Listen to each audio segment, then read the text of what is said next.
Hello and welcome to Adventures in Lollygagging and Friends. I forgot what I normally say at the start of this. I think that was right. We are back. We are playing some more Call of Cthulhu. We're continuing Horror on the Orient Express. We are down a Matt. He had to get his arm reattached, but he will hopefully be back next time. And as what's going to become a tradition, we established this tradition already, but we're going to continue it from here until the very end of the campaign, or to the end of Reginald's life. Is that we are going to devise a new alternate identity personality for his character who is suffering from some sort of brain split. So if you're in the audience and you have an idea, feel free to throw it out there. And if you're watching this later on VOD on YouTube or something like that, you have an idea, drop it in chat because Matt might miss another and we could always kind of pull from it then. Or I can kill one of these fellas or Pema. And they could come back as a similarly multi-personalitied character, something like that. So, does that sound good? I think that sounds good to me. You could. You good. Have to. You could. Okay. So I'm getting my phone's blowing up again. Just tell them no. I want to rant right now. Okay, listen. Yeah. If you go hypothetically, if you go to like a birthday party or a family gathering, okay, you take a bunch of pictures. And then you want to share them with people later, do not share every single individual picture as a single text to a group chat with all of your family members so that during the afternoon, someone gets blown up with literally 60 freaking messages, each with a phone. And if you wear like a watch with haptics on it, your hand and your wrist goes numb. I'm just going to say that's like a thing that you probably shouldn't do. Hypothetically. Hypothetically. I don't know where it's coming from. Yeah. But torture message for now. You can call that wrist the stranger. Oh, yes, I could.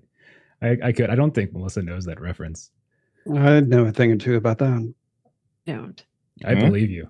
I believe that's true. Was that Adam or Killian? Oh, and Adam. Yes, it's both. I mean, let's just face it. Yeah. Anyhow, let's go ahead and do some intros and then we'll get started. So Jeremy, tell us about this Joseph Tidwell of yours. That's right. I'm Joseph Tidwell, staff sergeant, if it pleases you. However, myself, I'm pleased by being a stuntman. The world of the film is where my heart is. Meanwhile, I'm somehow stumbling across Europe. It's been great. We've burned some things, or have we? No. I put some paint on my face and it burned. But for the most part, we're okay. We went to a burned house. And then a little girl got burned when she shouldn't have got burned. It's very confusing, but we're going to make everything turn out just fine. All of that sounded more or less correct, and it's probably a more abbreviated version of the summary that I'm going to give in a second. But that's about right. I don't think you guys don't learn anything. You learn stuff. I'm not sure if you learn the right things, but you learn stuff, you know? Mm-hmm. Yeah. It's like when you go to a health class and you're supposed to learn about this or that, and you're like, okay, I'm learning about the reproductive system or this or that, but you end up learning like the wrong things, or you apply them in a weird kind of sicko kind of way. Similar to that. That makes sense. Am I the only one? Is that the only? I'm the only. I think correct. that would track with this group. Yes. I think that definitely tracks. Because the things I learned, never mind. Let's not talk about that yet. We'll put that as a Patreon tier. Jeff divulges what he learned. That's what it'll be. I back that. I'll buy that for $1. Hey. Well, it's going to be much higher than that, Jeremy. Let's go. Fork that cash out. Let's move over to Chuck so we can get some sanity up in this house. So, Chuck, tell us about Gregory. Yes. Gregory Kozel.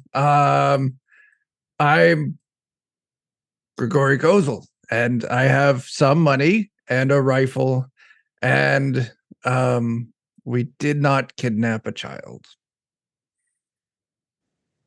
Yet. The answer is yet.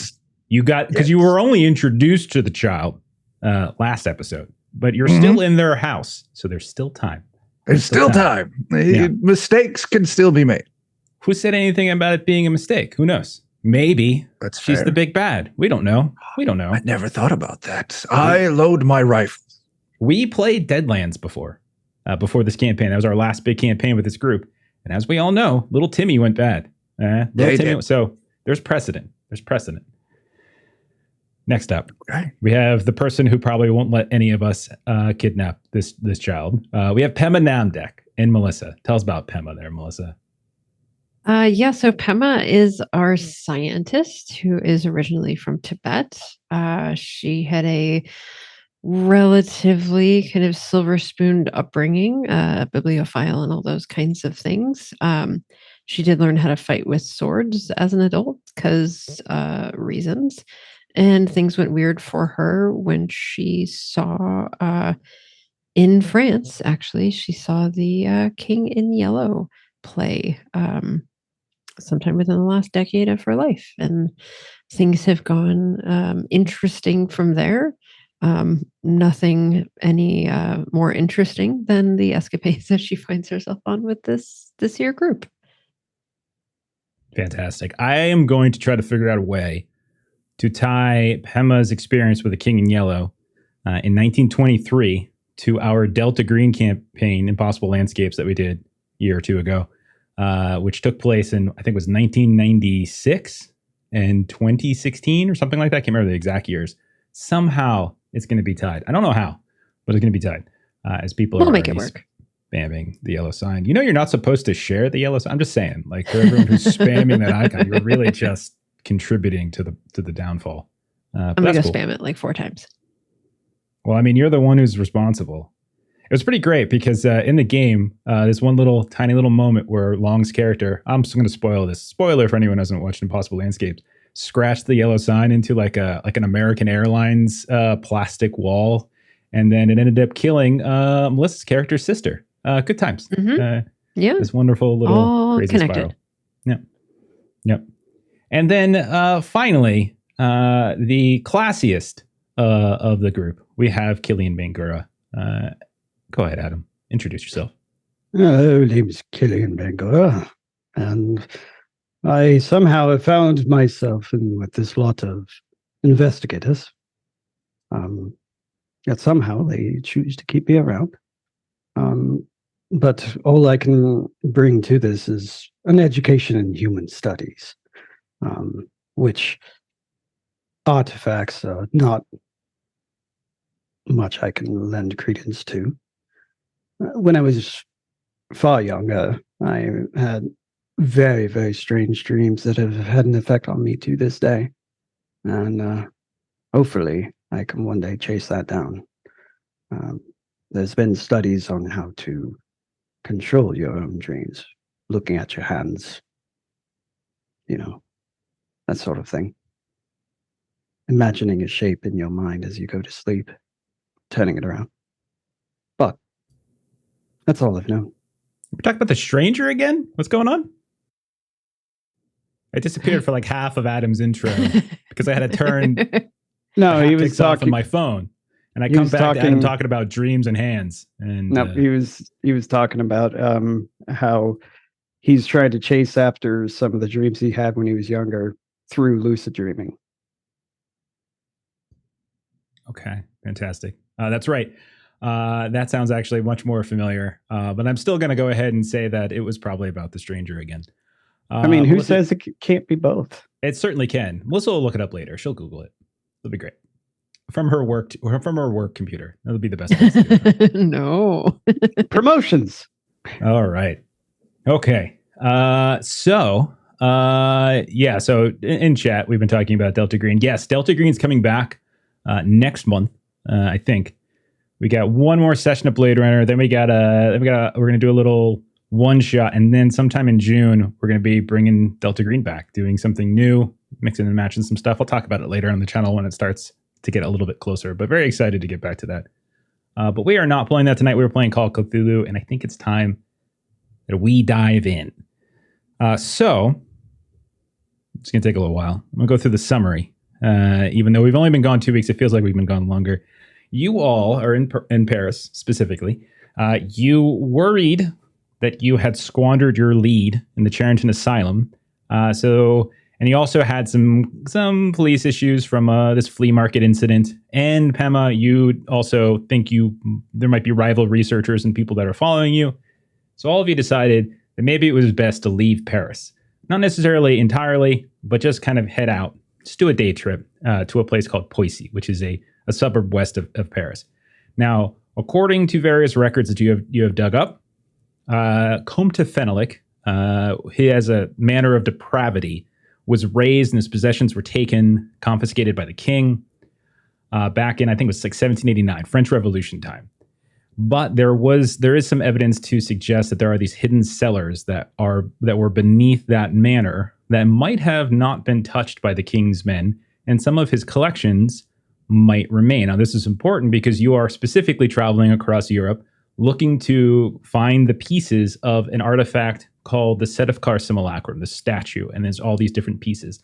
So it's possible, based on some early leads, that Fenelek was once in possession of a piece of this statue. So that's why you're here. Now, you kind of, last time around, you were sort of looking around the town. You saw a couple of familiar landmarks, these sort of a noteworthy prison, this church as well, and other kind of, similar places. It's very much like a frontier town. Like if you think of it like an American frontier town, that's sort of what it feels like.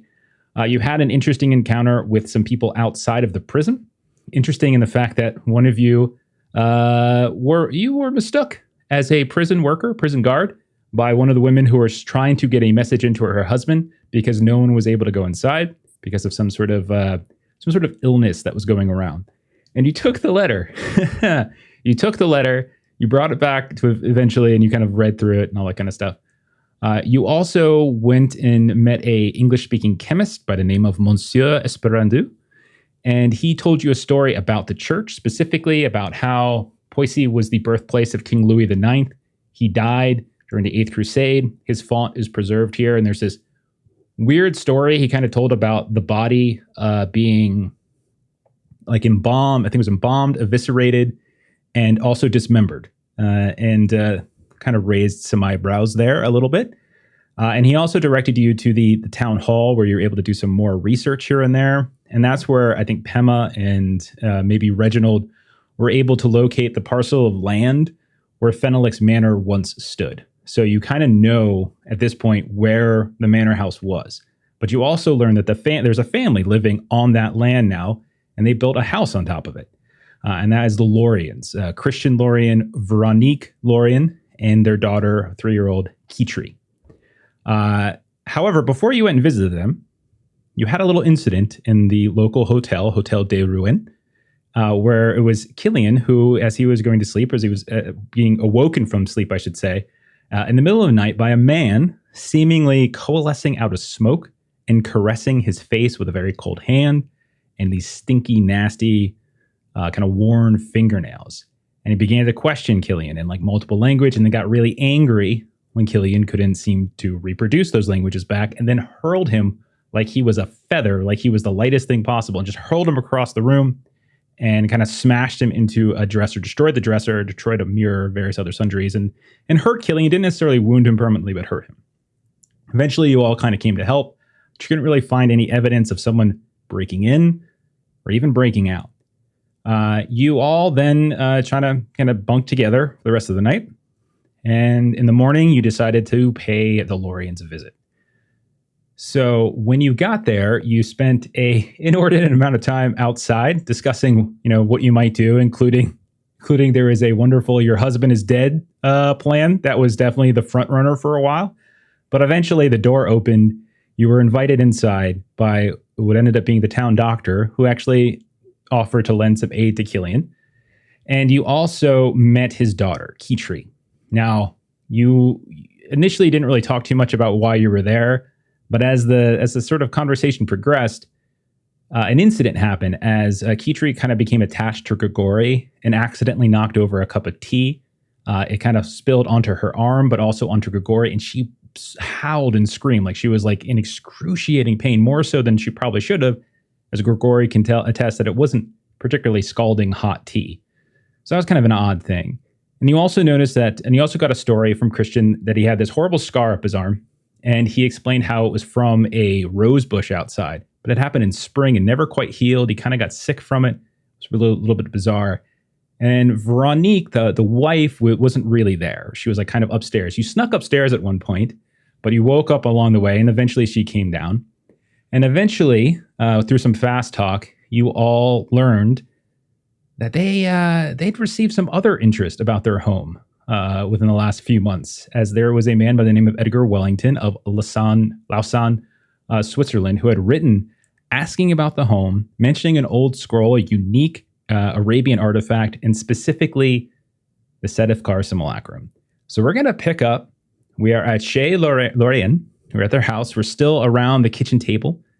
It's a bit past noon at this point. You can see that the outside the window, it's already starting to darken. It's a combination of like shorter days in the winter and some storm clouds are starting to pile up. Veronique has joined you. Kitri has quieted, but still seems to be favoring that arm that she spilt the coffee or the tea on.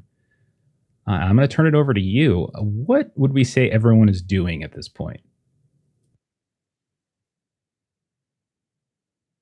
Yes. Very much so. Killian is just taking in the situation. He is going to watch the girl as she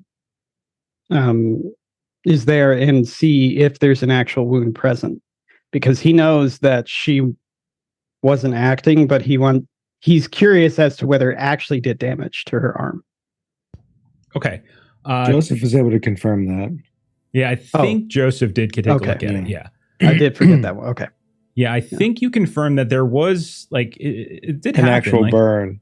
Yeah, but it seemed probably beyond what it should have been. Like if it wasn't scalding hot water, it was more like, because Grigori can attest that it was just more like hot water out of a tap. It wasn't necessarily, something that just come off boiling. Yeah, but it so was it kind was of peculiar. So it wasn't just like feeling pain, but actual damage to her arm. Okay. Yeah, and even looking over now, you can see there is like a very big red blotch up and down her left arm currently. Emma would like to ask if some of these things kind of predated living in this home. So the wife has sort of been ill, and he kind of had this injury outside. And I may leave the kid thing out because that's a little unclear yet. But like, did these things happen before they lived in this house, before they moved in?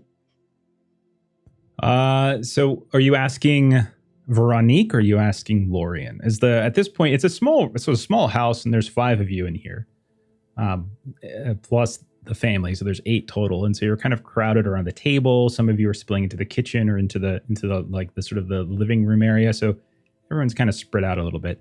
I would say at a certain point, as Christian was unfolding the letter, any one of you who was like really interested in the letter, like are probably huddled around him. But there's also, so if Pema, if you want to say that you split off and we're talking to Veronique, that's fine as well. Yeah, that works. I'll have a chat with her. Okay. First I'll say you can roll a spot hidden, or you can even roll a psychology if you prefer. I'll take either. Psychology isn't even on my sheet, so I will definitely do spot hidden instead. And I'm saying lots of words out loud because I'm stalling so I can get my dice, and now I can roll it. That is a 51 under 60, so that's pass. Okay, so I'll say the first thing you notice is that she is like her hand, it's sort of gnarled up. And you can see she's kind of holding, it's her left arm. It's gnarled up and she's holding it with her right hand at this point here and there. It almost looks like she's trying to flex it, but struggling. And then at other times she kind of hides it underneath what is like this very, like this shawl she has over top of a very nice blouse. And when you ask her, she says, my mother, she was known to have issues with arthritis, but not this at this age. I'm still a very young woman, I could say. We are probably of equal age, I would imagine. Perhaps I am even, well, that is rude of me, but I will say it. Perhaps I am even younger than you. However, it was not until much older in life that my mother suffered. So that it is happening here is particularly peculiar and unfortunate. My dear husband is an excellent chemist and doctor, and he was unable to deduce a reason. He has tried to administer medicines and treatments, but it has not it has not started to heal, but it is now that you mention it, however, I don't recall it. I don't recall having any issues until we moved into this home. But we have been here for a little bit of time, so perhaps it is just a coincidence. Why do you ask? Well, and I believe your husband is sharing a letter that was sent from another individual, having some curiosities about some things that had happened here on this particular area of land. And we know I'm not a doctor like your husband. I do different kinds of science, more with zoo animals and things like that. But we do know something about sometimes things seep into land or water or different things like that and can have a negative effect on the inhabitants near a particular area. I didn't think anything here would cause arthritis is not a contagious condition. It is one that comes through who we are in our bones, and I did not think there being infection here could cause this. That is my understanding, and that is how my husband has explained it. I definitely understand that. Do you think perhaps be open to perhaps us just looking around just to make sure there isn't something in the groundwater or anything like that might have... It is winter time. I did not think you would be able to access groundwater as easily as you think. I am not sure. And she you can see her she's looking kind of past you over your shoulder towards where like Christian is like at the table with some of the others looking, kind of going over the envelope and going over the letter. I am sorry. I do not know. What credentials do you have to do such a thing? You are not even French. So this is Pema just kind of sits up a little bit straighter with that, sort of just because she's a foreigner, that she wouldn't have kind of scientific knowledge about things. But she'll just, kind of maintain, kind of a soft kind of presentation and just and she'll ask kind of specifically about kind of like a cellar or anything underneath that she's seen blueprints of, kind of buildings that were here before and they had underground. No, we have not seen this. No blueprints. Yes, we have a cellar, but it is very small. We keep our items in there. Storage, of course, for months such as these. But no, we have not seen any blueprints of older buildings. I know very little of the history of this land, other than, of course, the church, and of course the convent, now prison. Yes, that as well. Oh, can you tell me more about that? No, stop talking to me. I'm going to go to someone else. So behind you, the rest of you are talking. So what are the rest of you doing while this conversation is happening off to the side? I'll confess. It's crowded in there. This man has a strange wound on his arm. His daughter has the issue with the skin from the water. He has his own cut from the plants that grow around here.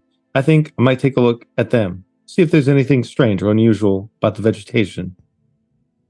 So the only thing you saw when you came in were rose bushes, if you recall. Like there were some rose bushes, but obviously it's winter time, so there's not a whole lot of vegetation to be found anywhere. But you do see, but I mean, like when you came in, you saw like the residue of them or the vines. But in spring, it would probably look quite beautiful. But like now, it's sort of they're pruned back, and they're kind of twisting and knotted, and they're barbed wire. So there's really not a whole lot to look at there. But I will say, now that you bring that up, Joseph, make a no roll, if you would like, or an idea roll, I should say. So, yeah, you can do an idea roll. That's intelligence. Okay, cool.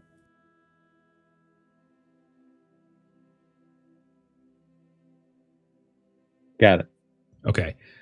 One thing you do notice, you're not wrong. Like your observations of each person in the family at this point after the incident with Kitri has something wrong with an arm, but not only that, it's specifically their left arm. You can see that that as Pema is speaking with Veronique, she's favoring and holding her left arm, and that's the one that seems gnarled. You can see that the cut is on the left arm of Christian, who you're next to, and then across the table near where Grigori and Kitri are kind of lingering. Kitri is sort of occasionally coming back to you as well as she's like hugging her father. Her left arm, same thing. This horrible discoloration now that seems inflamed. He's put some like cream and stuff on it to try to help, and it has soothed it a little bit, but you can tell it's the same arm. So that is one thing you do notice. I'll see if there's a moment to possibly sidle up next to Pema, who seems to be our, academic of the group. I'm curious. I recall you saying in some of the literature that you studied, the various body parts of that one figure scattered across many places. Is it possible, from what you read, the left arm would have been what came here? Because everybody has an issue with their left arm. Oh, that is quite a deduction, Mr. Tidwell. I had not put that together. I do not believe that our research has gotten quite to the point of specifying individual parts in individual locations. But that is quite the hypothesis. I don't know what to do with it from there, but you're 1,000 times smarter than I am, so I will follow your play.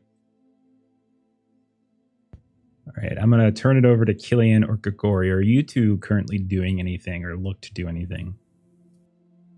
Well, he had the letter he was showing us, right? So I'll just, seeing that the other two are busy investigating, I'll keep him occupied going over the letter, seeing if anything jumps out at me.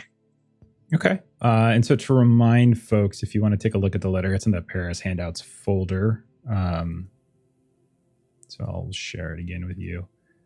So yeah, the things you kind of notice, I mean, it's obviously from Switzerland, but I'd also say going back to some of your details that you got from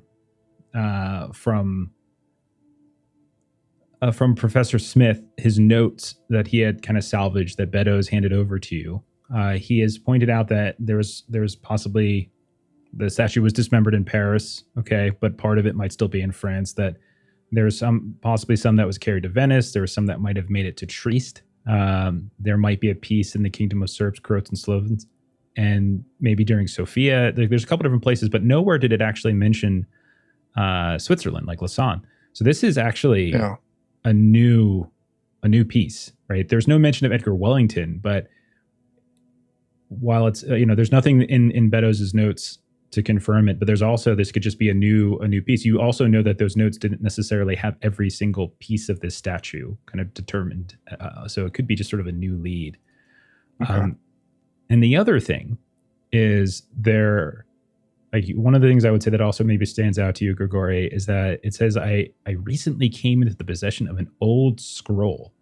And you do know that part of Beddoes' notes, there was something about the Sedefkar scrolls. It wasn't just the simulacrum, but there was another artifact or something, something that was mentioned in the notes that might actually have a ritual capable of destroying the simulacrum. And so whether that's consistent or not, doesn't know, but it might stand out to you if you're like poring over it a bit.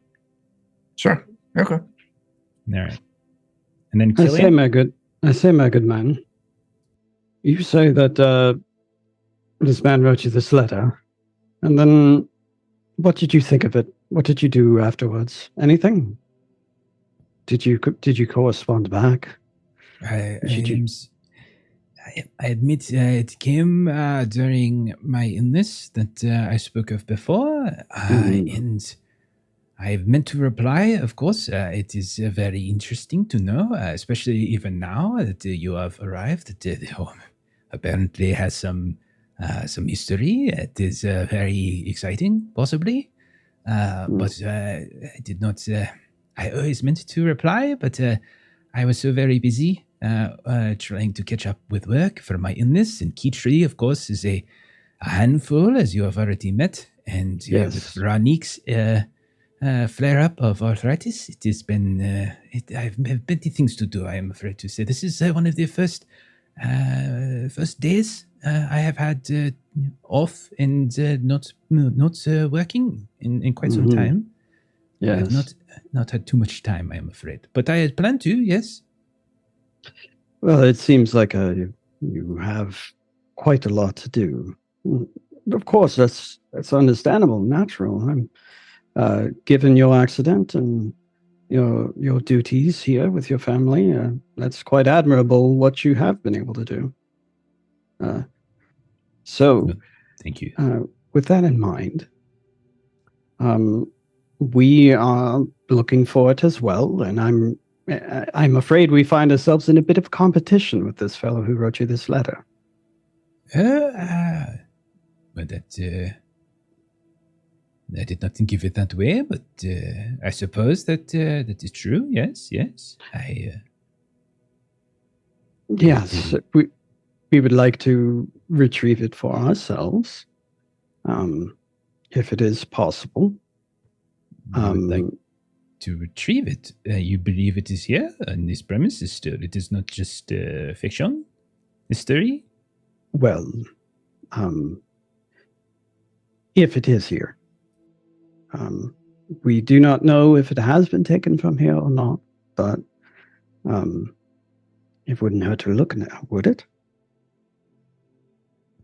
I suppose that might be possible. And he kind of makes a little bit of a grimace, like a face, and he kind of looks out the window. It is getting very dark and very late. The winter is here. It can get very cold at night. I am not sure that now is the opportune time to begin search, if that is your intention.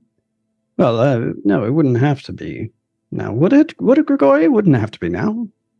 Absolutely not. No, I mean, there's always tomorrow.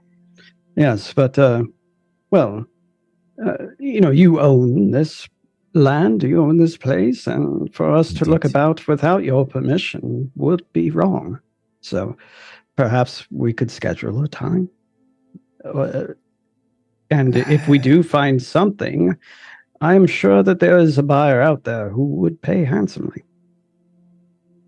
That is a very compelling argument there, Mr. Bengura. I will tell you this. You and your companions could stay for dinner. We will talk more. Tell us more of what you know of our home. We are very, very interested. I must be honest. The winter months are a bit grey and dull. This has injected a bit of excitement. This idea of perhaps there being some long lost treasure buried in our home somewhere, that is very interesting. And yes, therefore, tell us about it, and perhaps we will. We could come back in the morning, and we could start fresh. Yes, I do find that on this continent here, that during the winter months, what gets people through is companionship. I should like to join you for dinner. Thank you for offering. Of course, of course. In light of that, do you need any help with the preparations? Are you a cook? You have a skill. I was going to make something very, very simple. But now that I know that there are more here, perhaps we could celebrate a bit. A bit of festivity has hurt no one before, yes? I am not a cook, but I've been told I'm very good with my hands. Oh, indeed. Are you a sculptor, painter, mechanic, perhaps? I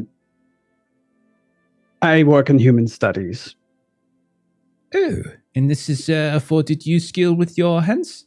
Yes, sometimes it requires quite the gentle touch. He's quite skilled. He is. He's a professional among his profession. Yes. You should tell us all about your employment, your profession, as we eat. I am sure it will be delightful in our conversation. Yes? Very appropriate table talk. Yes. Fantastic. Yeah. I'll whisper in his ear something that will explain it, that will be like appropriate, like the art of love. But I'll whisper it in his ear so that the child does not hear it. Sacre bleu. Sacre bleu.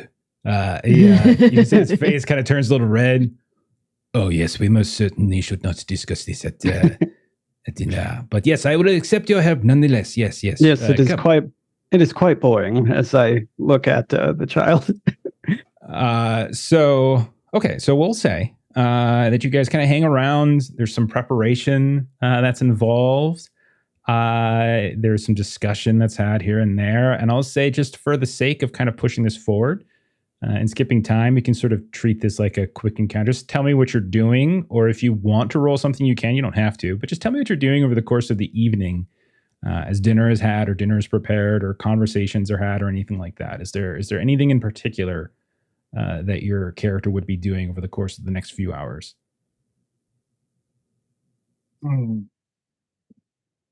Emma wants to try to follow up with the wife because she dropped a very intriguing nugget of information that the prison was actually a convent. And we know that the prisoners have been ill. And so kind of trying to gather some town gossip, perhaps, about like there's illness happening there, and then it used to be a convent, and kind of all of that stuff. Okay. So if that's the case, as the two of you are talking, she's very excited. She's very curious about hearing about all the different, information about her home. You keep kind of pushing it back towards this illness, like this history that's beyond her home. And like, she seems like a little annoyed by it every now and then as you're constantly kind of changing. She's trying to talk about other things. She's like, yes. It was the convent of the Ursuline. There's nothing to tell.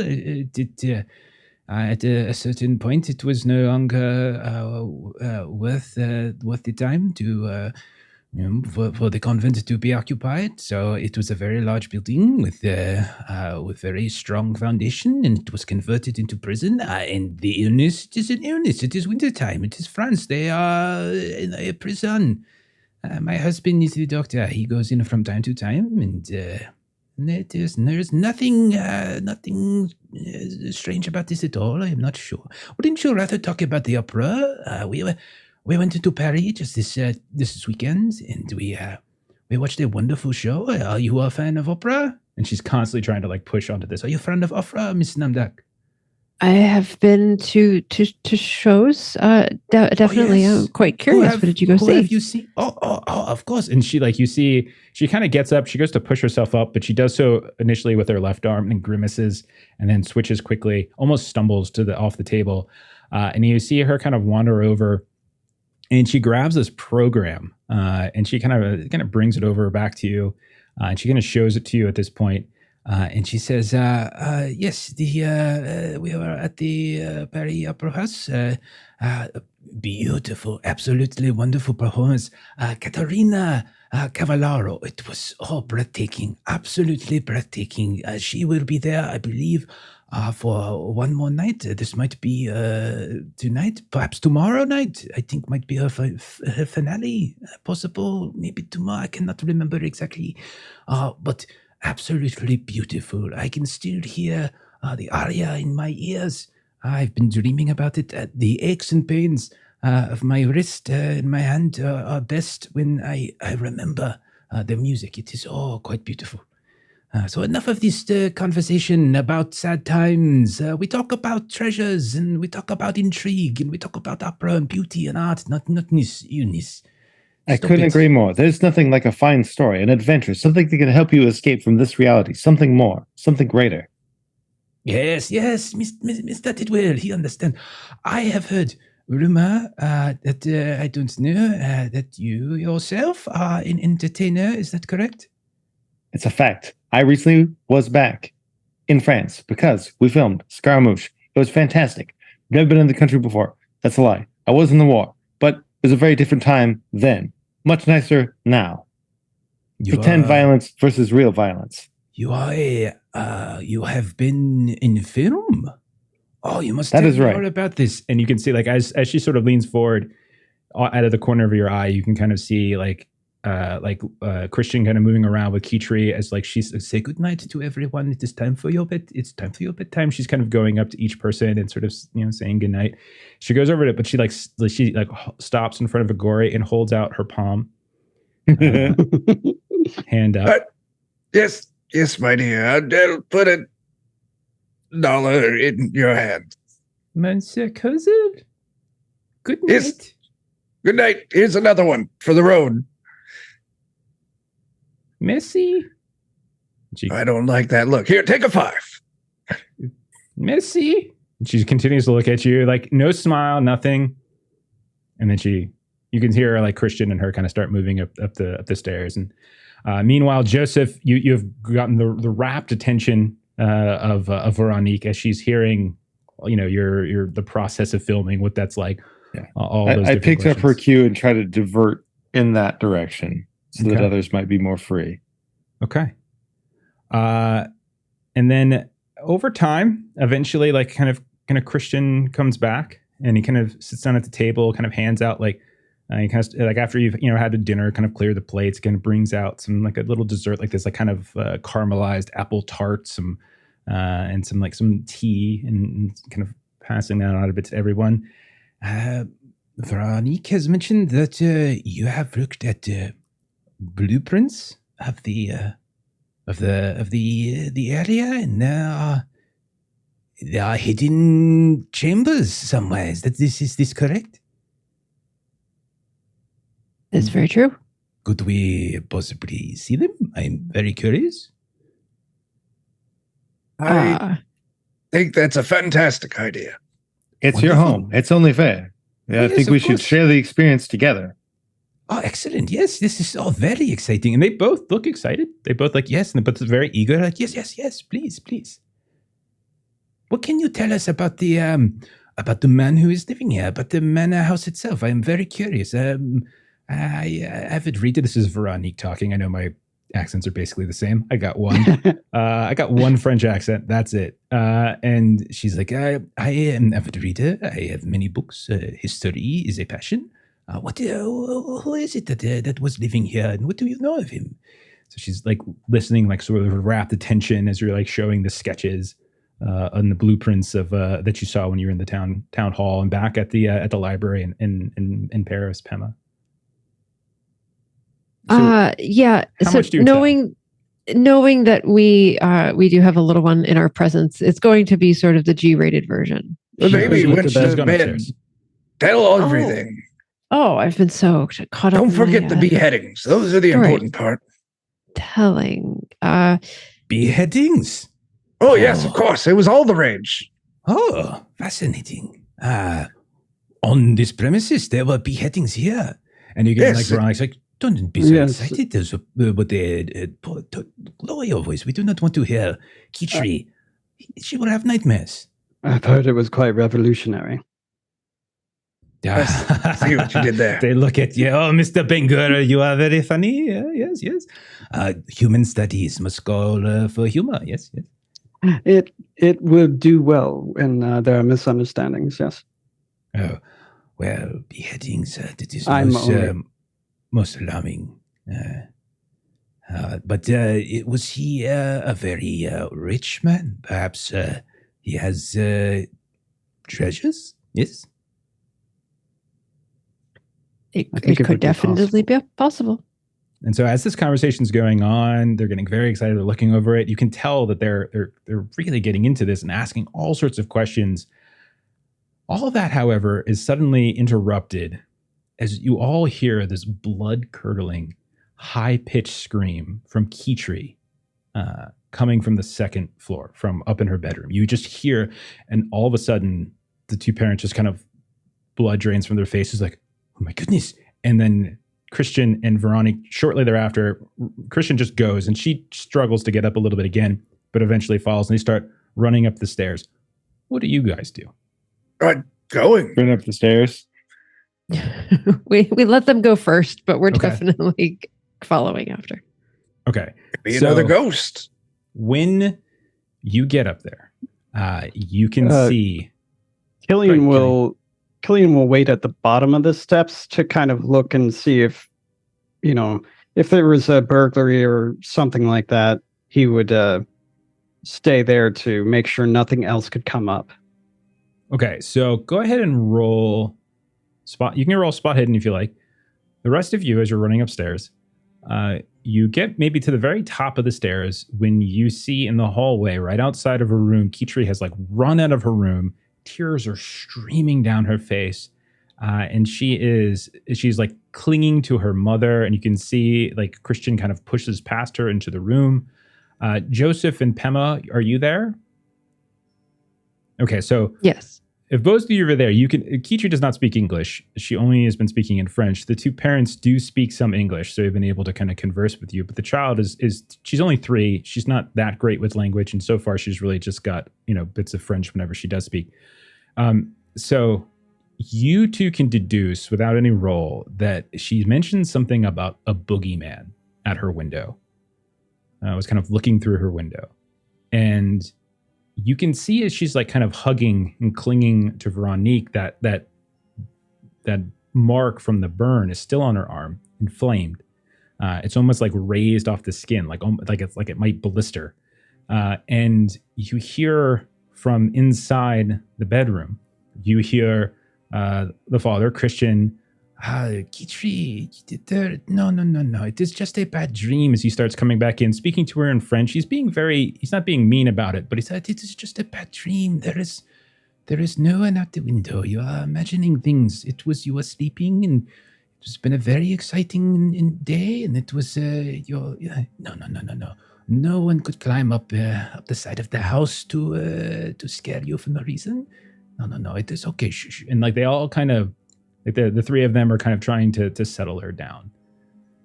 What do you guys want to do? Has it been snowing recently? Yes.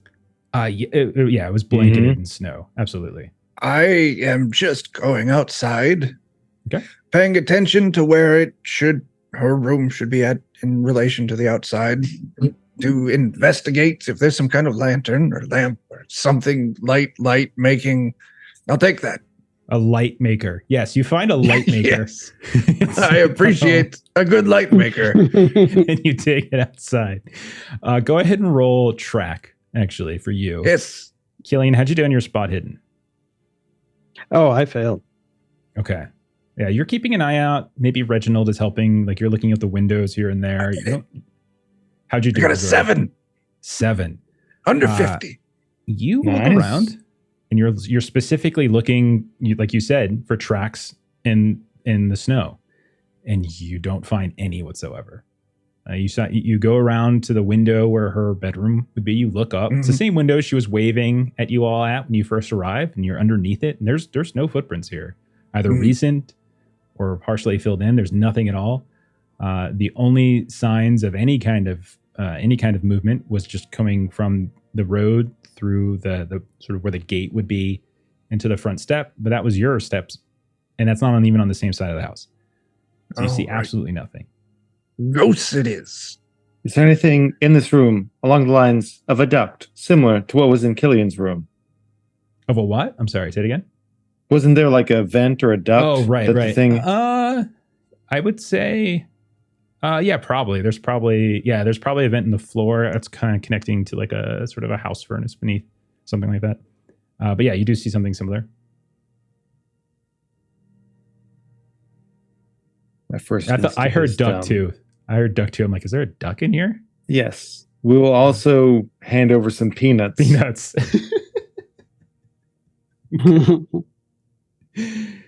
Yeah, you do. I would say no roll necessary. You do see that it is, it's warm in here. She did say it was looking. So I'll say your French is good enough to get a 3-year-old's French. Like you don't need to do a roll. Even your 20% is able to deduce this without any error. But she says it was just staring at her through the window. So it never actually came inside.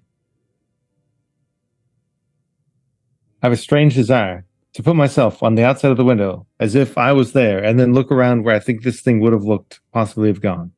Okay, so it's the second story. Completely nonsensical. I'm going to need I know. a climb test then. And Good. because it's cold and a little icy, it's going to be a hard success to climb. So you're going to If do you would pretty well. like an extra D10, we have plenty of those boosts available to you. Okay, so basically that would do a plus 10 to it. That is correct. Yeah. That's what we use for boosts. Yeah. Why not? You do have all that luck too. I'm just going to say. Oh, that'll get me up to a 70. So that's a 4 out of 70. Oh my gosh. Or, just roll like that and you can keep your luck. You do in fact climb. And I will say this, Joseph, even though you do extraordinarily well, you can tell this was very difficult to do. And not only that, like you made all sorts of a mess in the ground below where Grigori was looking for tracks on the wall of the of the home. It's like, so if Grigori's still out here, there's no way anyone could have climbed up here without, and because without as effectively as Joseph has as a stuntman, a guy who's used to this sort of physicality and not left some sort of track. But Joseph, you're able to climb up. You look through the window. You can see the family still in there and whoever else might still be inside, maybe Pema. And you can see, like, as you're looking through, like, Christian kind of makes a very confused face as he sees you climbing and sticking through the window. Keitra goes, ah! And you can see she kind of gets nervous again, but then she settles once it's clear who it is. No, he'll do some very comical faces to kind of change it. So basically you take what would have been something scary looking in and you replace it with somebody being very comical and you kind of like overwrite the image of somebody looking through. So I'll say after a moment, you can see that she, after the initial start, she leans back in. She gets a kind of a grin on her face, kind of turns her head to the side, comes up. She sort of sticks her tongue out at you, and then she closes the curtains on your face. And then she opens them back up and sticks her tongue out once more, and then closes them again. Good. Okay. But it does seem to have effectively calmed her down a bit. Pema, was there anything you were doing throughout all of this? So when we had gone into Killian's room, I'm trying to remember, was there anything different that we felt like the temperature felt different, or there was anything that we were able to see sort of after? It was cool in there. You didn't see anything though. Killian was the only one who actually was the only one who had any visual, any sort of visual signs of something. The rest of you, it was all after the fact. But you searched around for like evidence of someone breaking in or leaving, and you found absolutely nothing. And there wasn't anything. Just the room was a little bit chillier than it had been. Sure. Okay. So do I notice that here? Like, does the room possibly feel a little bit chillier here than it does somewhere else? Feels as warm as the rest of the house. Yeah. Okay. And Pema will I don't know that we've been in her room, so while she's in here, she'll just nosily just look around the room and just see what she sees in this kid's room. You see, like, they're not extraordinarily wealthy, but you do see that they have tried to provide her with a certain amount of comfort and toys and clothes and some other things, but it's nothing extreme. This house is not enormous, but there are a couple what looks like kind of dolls that are sort of dressed up here and there, but nothing extraordinarily fancy.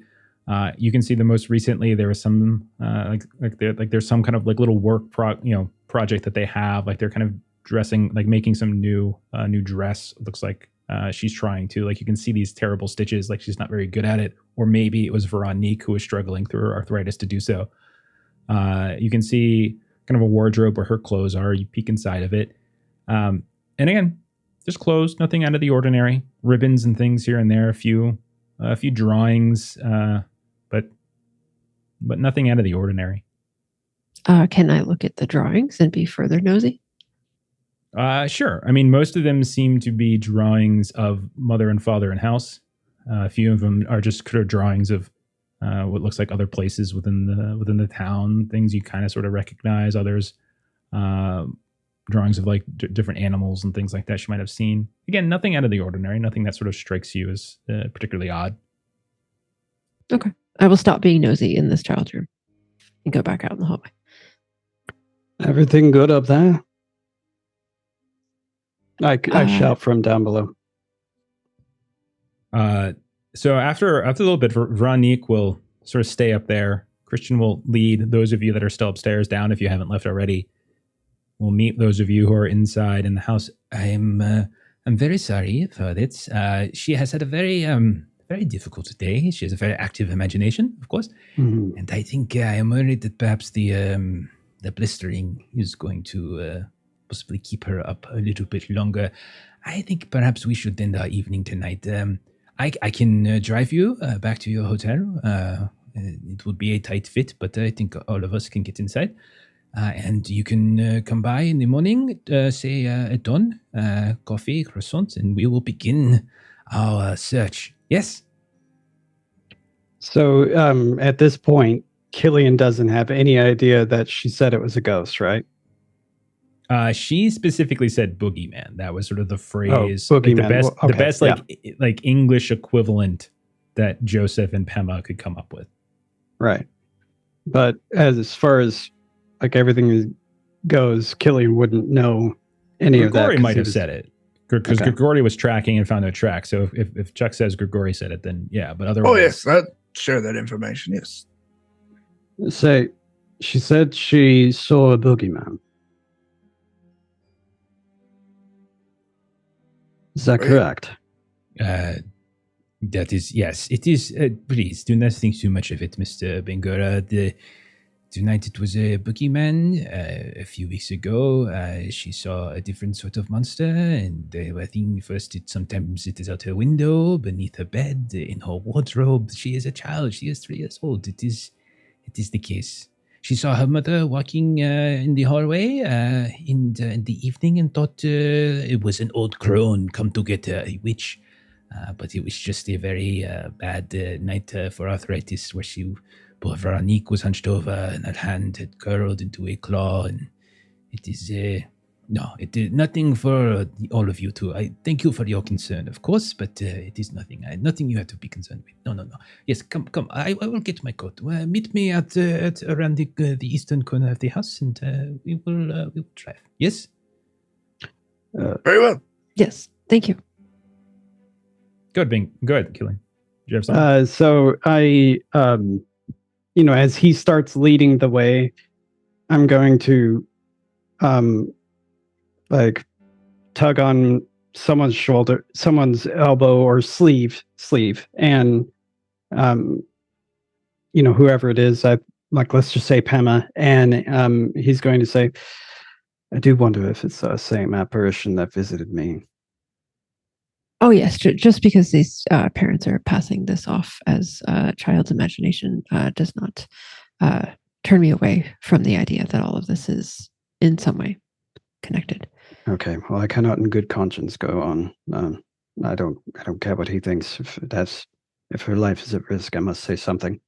I don't believe that her life is at risk. I believe that she will be okay. I would like for us to maintain our invitation to return in the morning. Very well. Perhaps we can follow up our conversation then.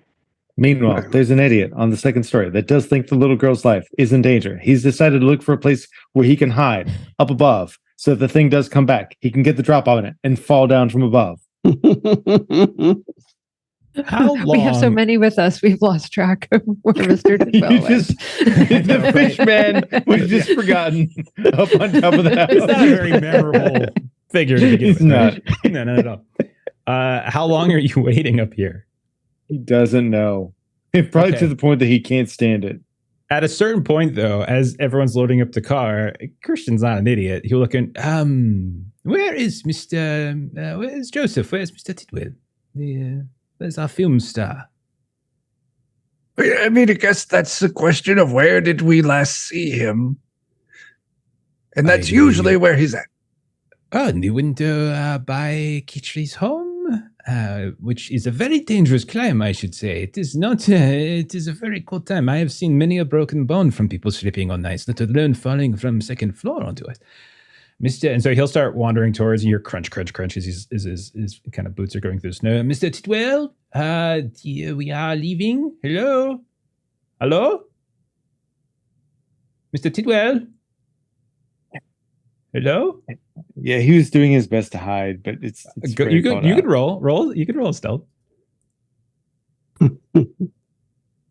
Or was that? I do want to point out though that you staying out here overnight might be By yourself in the incredibly cold. might hurt you. Okay, Yeah. let me see how he does. Look, I'm not saying that being practical is Joseph's strong suit. Crit fail for him. Yeah. There's a new gargoyle on the house. He just doesn't see you. It's very dark. It's not like there's a lot of lights. There's like he's got a small lantern. He's carrying it around. I'm sorry, a light maker. He's carrying it around. And then Glad you corrected yourself. Yeah, I of didn't course, want I to don't know. have to. I'm an idiot as well. And so I did. Mr. Tidwell return already to the hotel? It is. He has a habit sometimes of making dramatic entrances and non-dramatic exits. I see. Well, perhaps we will see him on the road. Yes, come in, get in, and we shall go. And so at that Thank you. point, Thank you very much. he drives you guys back to the hotel.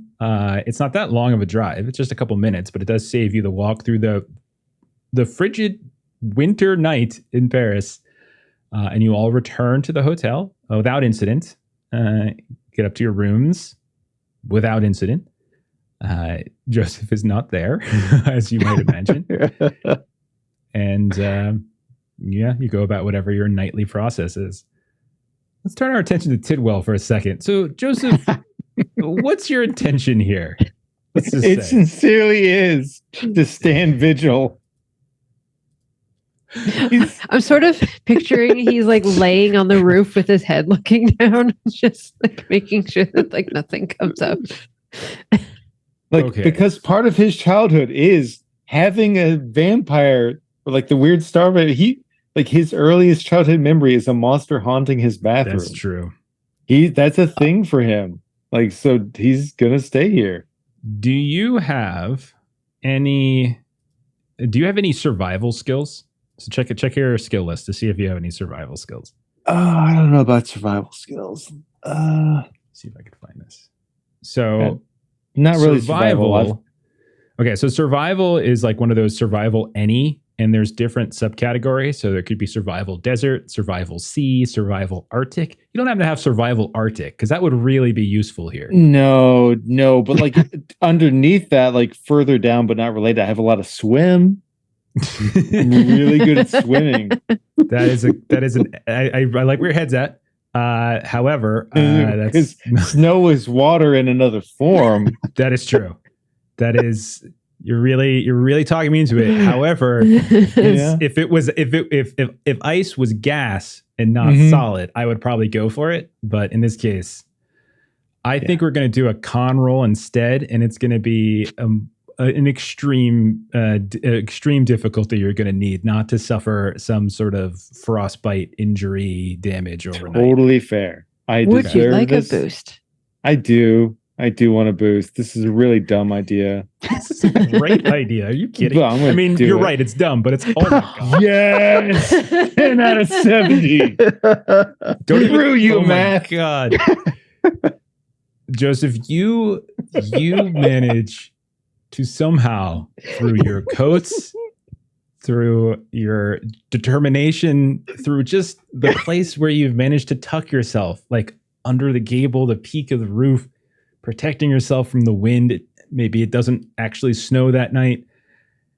You somehow make it through all night, correct?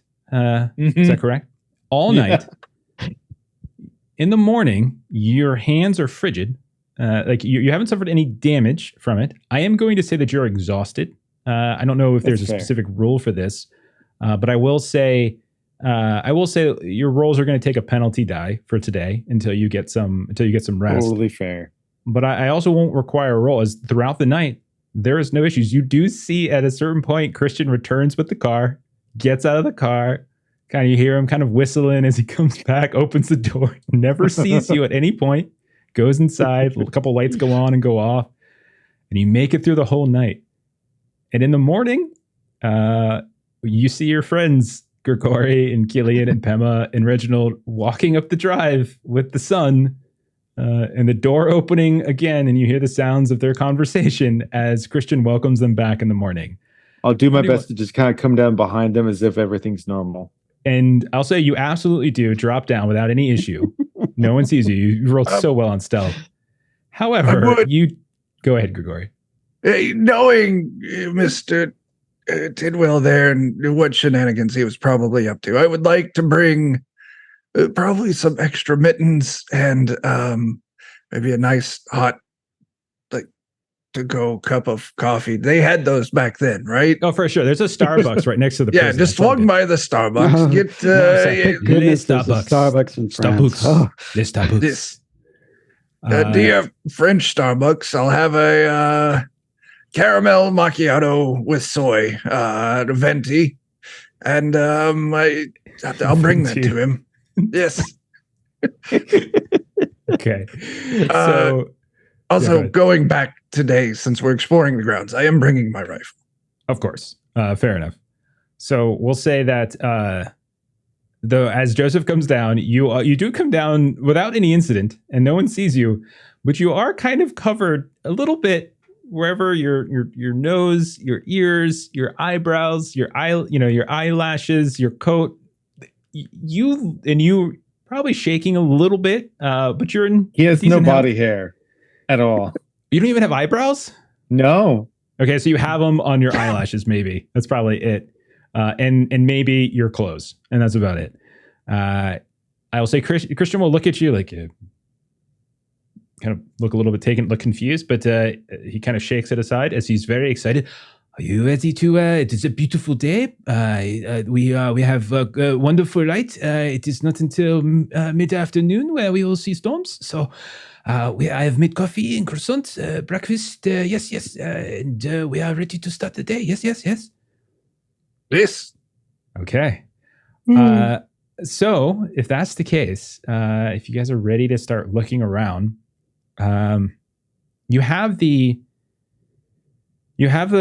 plans.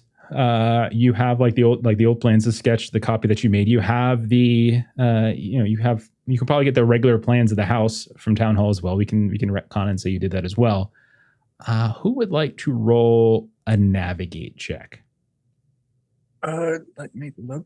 That might be something I'm good at. Yeah, got a 40 in it. I can certainly do that if no one else has it. Mr. Kozel, you know from our travels together that you are much better sense of direction than I.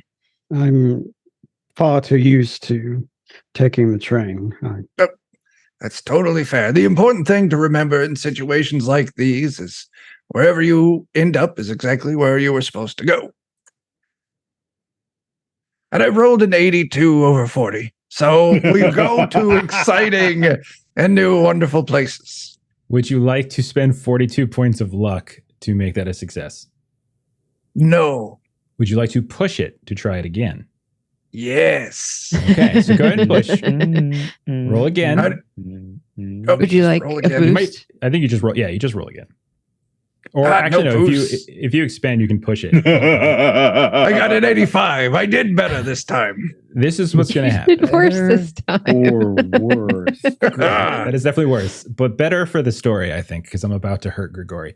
So you all you fan out. Grigori giving direction. You're trying to match up, like where you're trying to get what you can of the modern day layout of the home, the manor. You know that this old wall that surrounds the house partially is older, might have been part of it. And so Grigori is using that and kind of directing everyone. And you're fanning out, going to different areas, taking different pacing, looking for anything. You're kind of scraping away certain portions of the snow on the ground and whatnot. And Grigori, and it's taking hours. And multiple times, Veronique comes out with like refreshments, like she brings coffee. It's constantly coming and constantly coming. She's obviously not doing too much to kind of shovel or scrape ice away. Even Kitri comes out from time to time, and she starts to shadow a few of you.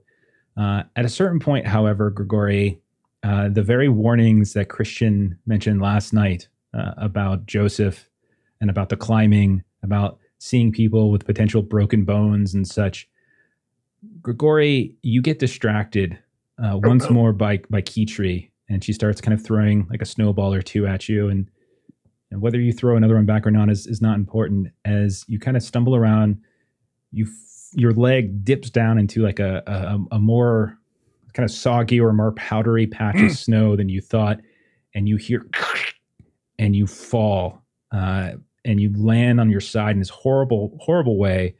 You go ahead and can take 4 points of damage as you have radically twisted your ankle. The graboids have me. And I'm going to say that for the time being, at least for today and maybe for a couple more days after this, any sort of dex-based or like quickness-based skill roll, anything that might have something to do with that, you're going to get a penalty die as you're now moving a little bit more slowly. I understand. Okay. The good news is that even though this happens and even though this takes a long time, you are still eventually able to, after a few hours, able to actually find something. And we'll say, I was going to say it was going to be you, but since you failed the roll, we'll make it random who actually finds it. So let's see. I served my part. I found the place it wasn't. Killian. Process of elimination. Yes. That's all right. I think it's over here. You actually stumble across about 15 paces. About not 15 paces. I'm stupid. Not too far away, I would say, from the old gate, using that as the entrance points. You actually stumble across something. It's near the base of this large oak tree. And as you're kind of scraping around on the ground and kind of, doing your best, you notice that just underneath the earth, near the base of this tree, there is some charred brick, suggesting that it was some sort of foundation or some sort of flooring. And as you kind of scrape away a little bit, you realize it's a step, and that you think it's a staircase going deeper into the earth. Well, we have something over here. Look alive. I'm trying my best. Would you like an arm? That would be fantastic, my dear. The ground's a little wobblier than I remembered. So I'm gonna have everybody roll. Let's call it like a strength test, or if you have any kind of like construction or we'll say construction or. I don't think there's really any kind of mechanical repair. Doesn't make sense here. You don't even have heavy machinery. So yeah, let's just make it a strength test. Everyone just roll a strength test, and depending on how the group does will determine how quickly you're able to dig this out. My 1 in heavy machinery and my 10 in mechanical repair. Nice. That's why I think strength just makes more sense. So we're digging, correct? You're just digging. You're trying to carve it out because Killian found the first step, and you recognize it as a step, but there's you know that it's going to be going down, and you're digging through like this icy, frozen earth, and it's taking a long time. Just making sure. I think this would be appropriate. Trying to dig with a messed up ankle, even with my naughty dice, I got a 5. Wow, you are a hero. I am a hero. Naughty dice is quite the fun game. It really is. Pema failed, so maybe Pema's trying to dig while she's kind of supporting Mr. Kozel in his or an injured leg, and so she's kind of ineffective. I want to point out, Chuck, that you rolled 2 5s. You rolled 2 T100s and you rolled a 5 both times, because you rolled two zeros and then a 5. Listen, yes, I did great. Thank you. You're welcome. He bought his dice. I paid extra. From now on, Forge is being sponsored by EA. Grigori Kozel invented pay to win. I did. All right. So with Joseph and Killian offering a regular success, and then Grigori offering an extreme success, even with Pema not having a success, that's still really good. And you are able, I'll say, to dig out the staircase in a single day. The sun is very low, and there's a very cold wind that starts to rise. The clouds begin to form as night is coming down, but you do have a little bit of sunlight left when you finally reach the the last bit of it, which is like an 18th step of a staircase. It's this narrow staircase, and it reveals this old steel door at the very bottom. Unadorned. There's no specific, there's like nothing here that there's no writing, nothing to, sort of imitate, suggest or intimate exactly what this is for, but it's made of metal. It's definitely something that has seen some harm and some wear, but there is a door at the base of this, base of the stair. What would you guys like to do? I mean, the most appropriate thing to do is when you come across the door is to knock. Okay. You knock on the door. There's an echo. Like it thrums a little bit. No one answers. As you're doing that, Christian comes back as he just kind of ran to like a shed. And he comes back and he's got like different tools here and there. He's got like a crowbar and some chains and like, Mr. Kozo, did you just knock on the door?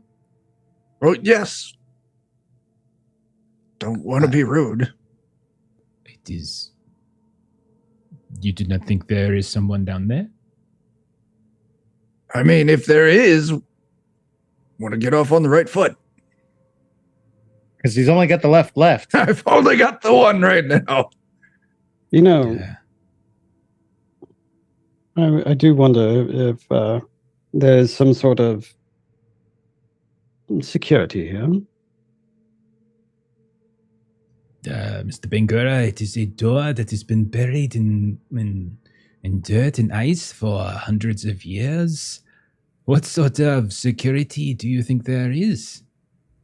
Yes, curious is the trap maker's art. Its own effectiveness not witnessed by their own eyes. You think it is trapped? There's only one way to find out. Okay. If you would like to roll spot hidden. But my concern is for you. So yeah, well, go ahead and roll spot hidden. Okay, go ahead. Yeah. I thought you were about to offer him to open the door. No. It might be trapped. You better go first. This is technically your land, so you should properly take a look at it. Yeah. I'm going to take an audience. You don't want to look like a coward in Sounds front good. of your daughter who is 5 feet away. Mhm. I got it. Oh, wow. Okay, Killian, I'll tell you this. You don't see anything to suggest a trap in the exterior, but as you're looking, you do notice that there are some what you think weak parts of where the frame, the joints and stuff. And so like if using his crowbar and a good hard push by maybe Joseph or a few others, you might be able to do it without a whole lot of difficulty. Otherwise, I'll say instead of saying that you're sure there's no traps, at least on the outside, but you see a weak spot that might make it easier to pry it open. Right there. I think the crowbar should go over there. Not much of a carpenter or joiner myself, but I don't know how much this room would have held up underneath the earth for this long. So I think it's best if we clear this area while one of us opens it. Sounds like a plan. A little bit of elbow grease never did anybody any harm. So who is opening the door? If It's very narrow. It's very narrow down here. So I'll say at most there can be two people that can be like right against the door. It's a fairly narrow staircase, fairly narrow door. So who are the two people that might be doing this? Joseph? Even with my bad foot, I'll gladly volunteer. Okay. So the two of you with your, you get this crowbar, you get these chains, and the two of you from Killian's pointing this out where the weak spot is.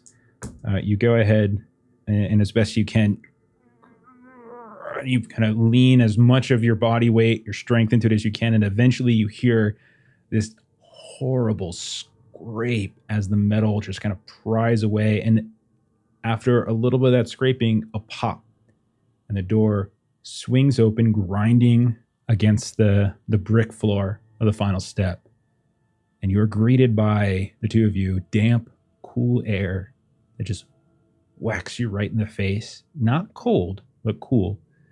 And you see a very dark hall that seems to be leading back toward the walls in the outer gate, not towards the house. We're definitely going to need a light maker for this. And then we can head on in. Indeed, we have several light makers. I can provide that, yes. It's fantastic. Would you Grigori. like to lead the way? It's your secret hatch tunnel. What is that, Grigori. Kitri, Varanik, you need me? Yes. No, you are the adventurers. I shall follow you. Yes, yes. Yes. Thank you very much. We will report back on what we find. I have a lovely hypothesis that I think will doom us all. We're going to be walking towards where the church once was, which means probably under the prison. Isn't that a long ways away? That is I don't know. several. It is indeed. That would be a very long tunnel, and it would no longer be on our properties. That is a shame if that is true. But hey, that is a very intriguing theory, Mr. Tidwell. Yes. Very interested to see if this is true. Well, anyway, if we find any very cool treasures, we'll make sure that we say we found them on your side of the property line. Exactly. Excellent. I don't understand maps. Yes. Okay, so I would like to know, for no reason at all, marching order. And at this point, I do think it would be good for you all to tell me, what are you carrying in there with you? Well, I've got my rifle. What kind of light makers? Do they have flashlights in these ancient times? There are flashlights, yes. Flashlights do exist in 1923, yeah. Very good. I'm going to lash a Lantern. flashlight. Lantern would probably be easier to acquire in Poissy, but you could have brought your flashlight with you, so that's fine. Either way, I'm going to attach it to the front of my rifle, and I will happily lead the way. And if I see anything fishy ahead of me, well, I'll just start blasting. You'll know it's me. Oh, So, Ah, Grigori, I do want to point out that a light maker and a flashlight, either one you use, would, like, a rifle's two-handed. So are Yes. you using both? Are you actually trying to one-hand a rifle? I was thinking of hanging it on the barrel of the rifle, but I guess You know, mechanically it would what make if sense that instead that wouldn't I be could- possible. I could I- hold it for you. I'm Thank sure you. that I you could. would appreciate Or- if you would hold it for me. Mayhaps I let myself be at the front. You're a wonderful person, Killian. However, you deal in human studies. I deal with taking a beating. I should probably go first. I can Very hold the well. light. If I need to use my gun, I can use my gun and that. If I need to use my sword, I can use my sword and that. And then if you want, Grigori, you could put your rifle over my shoulder. It's an incredibly stupid thing. It's going to ruin my ears. Actually, I can strike that. just say duck. All right, so Joseph is in the front, then Grigori, You then mean an air vent? Who's next? Yes, my apologies. No, that- Actually, with the I would like to maybe reconsider our lineup. Tidwell, you take the front, I'll take the rear. Okay. One, I'm hobbled and a little slower, and two, I can follow or six. Pema and Killian, where are you? In terms Would of the be sandwich? next to last, essentially next to Mr. Kozel in our order. Okay, and Killian, that means you're following Joseph. Mhm. Okay. And Killian's carrying knives on him. Okay, perfect. Thank you. All right. So you all begin to descend into this dark hall. And all of you feel that kind of cool air, that dampness. You can feel like a muskiness and an odor begin to kind of permeate around. You're not 5 feet into this darkness that is, affected by the light that you have. When you kind of start coughing here and there just from this foul smell. You can see as you're walking that there are roots of nearby trees, including the oak tree that served as the discovery point. There are roots of these nearby trees that are pushing through a lot of the joints in the stonework. They're bulging like these thick, pallid snakes. And they're at times they're making movement fairly difficult, as it's not just a clean hallway, but you're having to kind of slip between, like, and kind of with your back to the wall and your front kind of getting caught and tangled in roots here and there. This sort of black grime coming off on your faces or on your clothes. This muskiness, this dust kind of kicks up from it, gets into your nose, and you cough once more. And eventually, it does somewhat open up into a little bit of a room, Joseph, when you peek through. And as you're looking around, you notice there's a lot of half broken or half rotted furniture lying around here and there. It looks like chairs or ottomans, things like that. But the one thing that your eye is basically drawn to are the walls.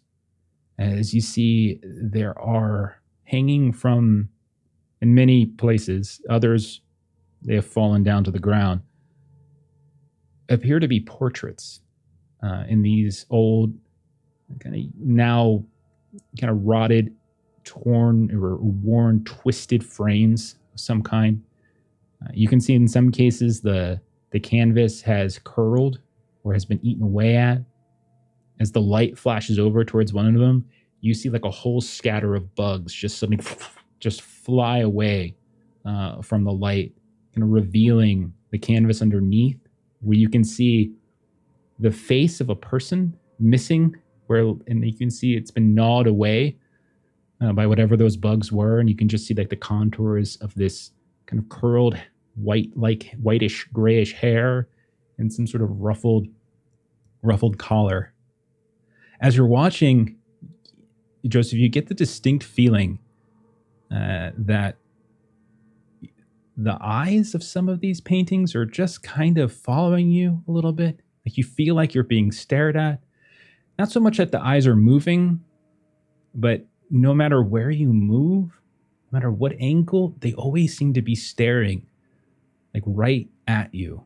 On the ground, there is a frame partially broken. You flip it over and you can see the same thing. And every one of these people, the portraits that are visible, that are still, you can actually still see something, the faces look different. They look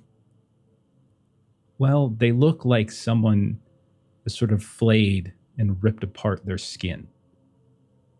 And I'm going to need everyone to go ahead and roll a sand test. Joseph, you're cool. You don't need to. You have that one the talent that I think would apply in this case. Fair enough. Yep. I passed. Very nice.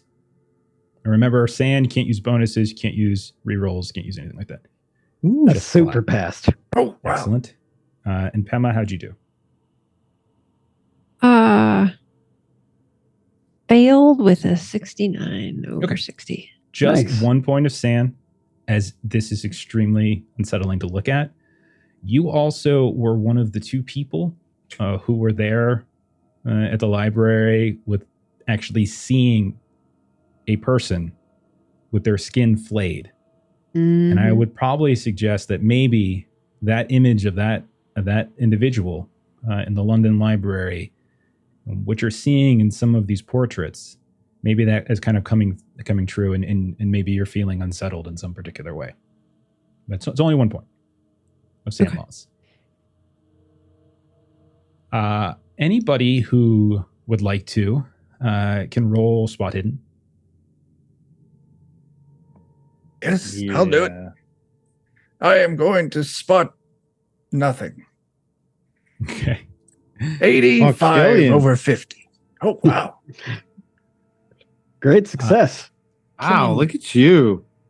Very nice. Killian, you notice that it's the light is a little weird at times, as like you're not it's casting these strange shadows. It almost seems unnatural until you realize there are these like thin roots that are hanging down from the ceiling that are kind of throwing these strange shadows on the walls, where it almost looks like the light was bent or split in some strange way. But you also notice that like there's exposed root sort of terminates as you like look down this hall that was partially obscured by this tangle of debris.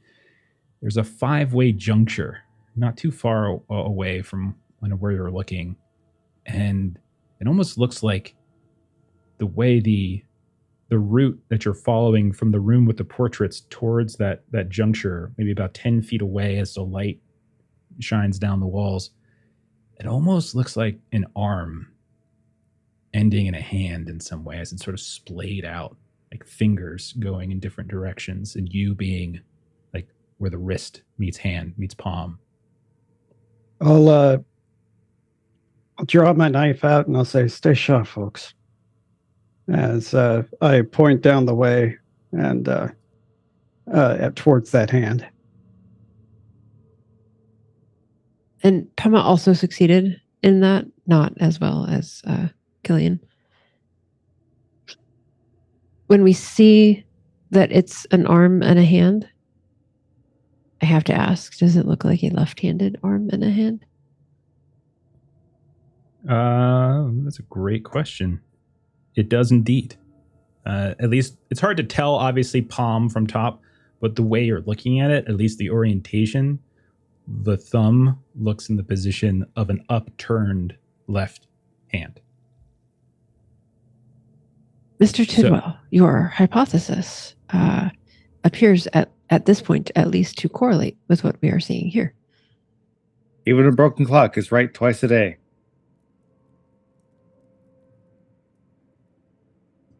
Do you go down any particular finger as you continue exploring? And unless you tell me otherwise, I'm assuming the same marching order. Same marching order.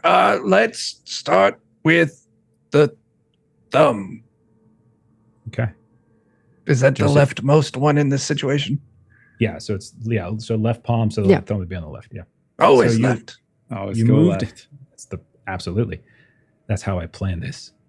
So Oh no! Oh, We've I know been you're right. had by that before. we that's have. true.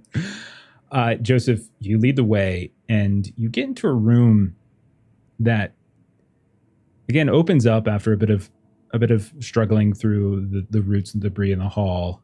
You also see this dark vegetation and kind of growing up here and there and almost kind of swaying.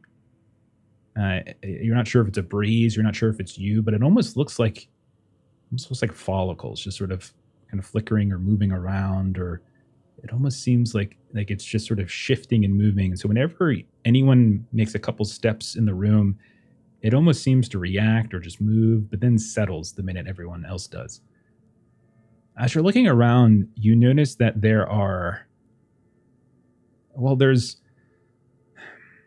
racks, there's old furniture, and then you can see that there are all of these different rooms that are attached to this kind of central room. And you realize that there are cells. These are like cells. Some of the doors appear to be closed, and you can see that there are these tiny little holes at would probably be about eye height. Others are shattered, or you can see some of the debris, some of the infrastructure has collapsed. But you can see that there are a couple of these cell doors. It's not creepy at all. Pema's gonna walk up to one of them and poke her eye at the eye hole. You see inside as you look through. It's a lot of darkness, but we'll say just for sake of ease, the light is sneaking through the bottom of the door, giving you some sight on the inside.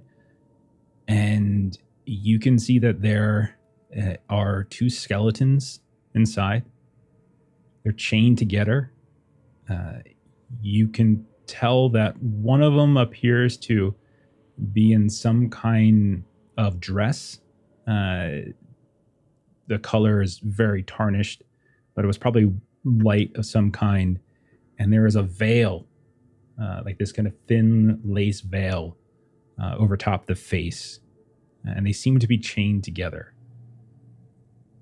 Go ahead, as you're looking, and roll a sand test for me, Pema.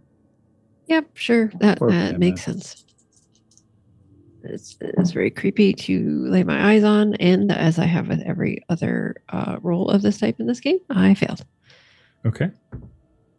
Take 1 point of sanity loss. Okay. That's a two people together, and one is a dress and a veil. Good night. Hey, how long dead are they? Gosh, they're not recent. Like you don't need a roll. No, That's It's- fine.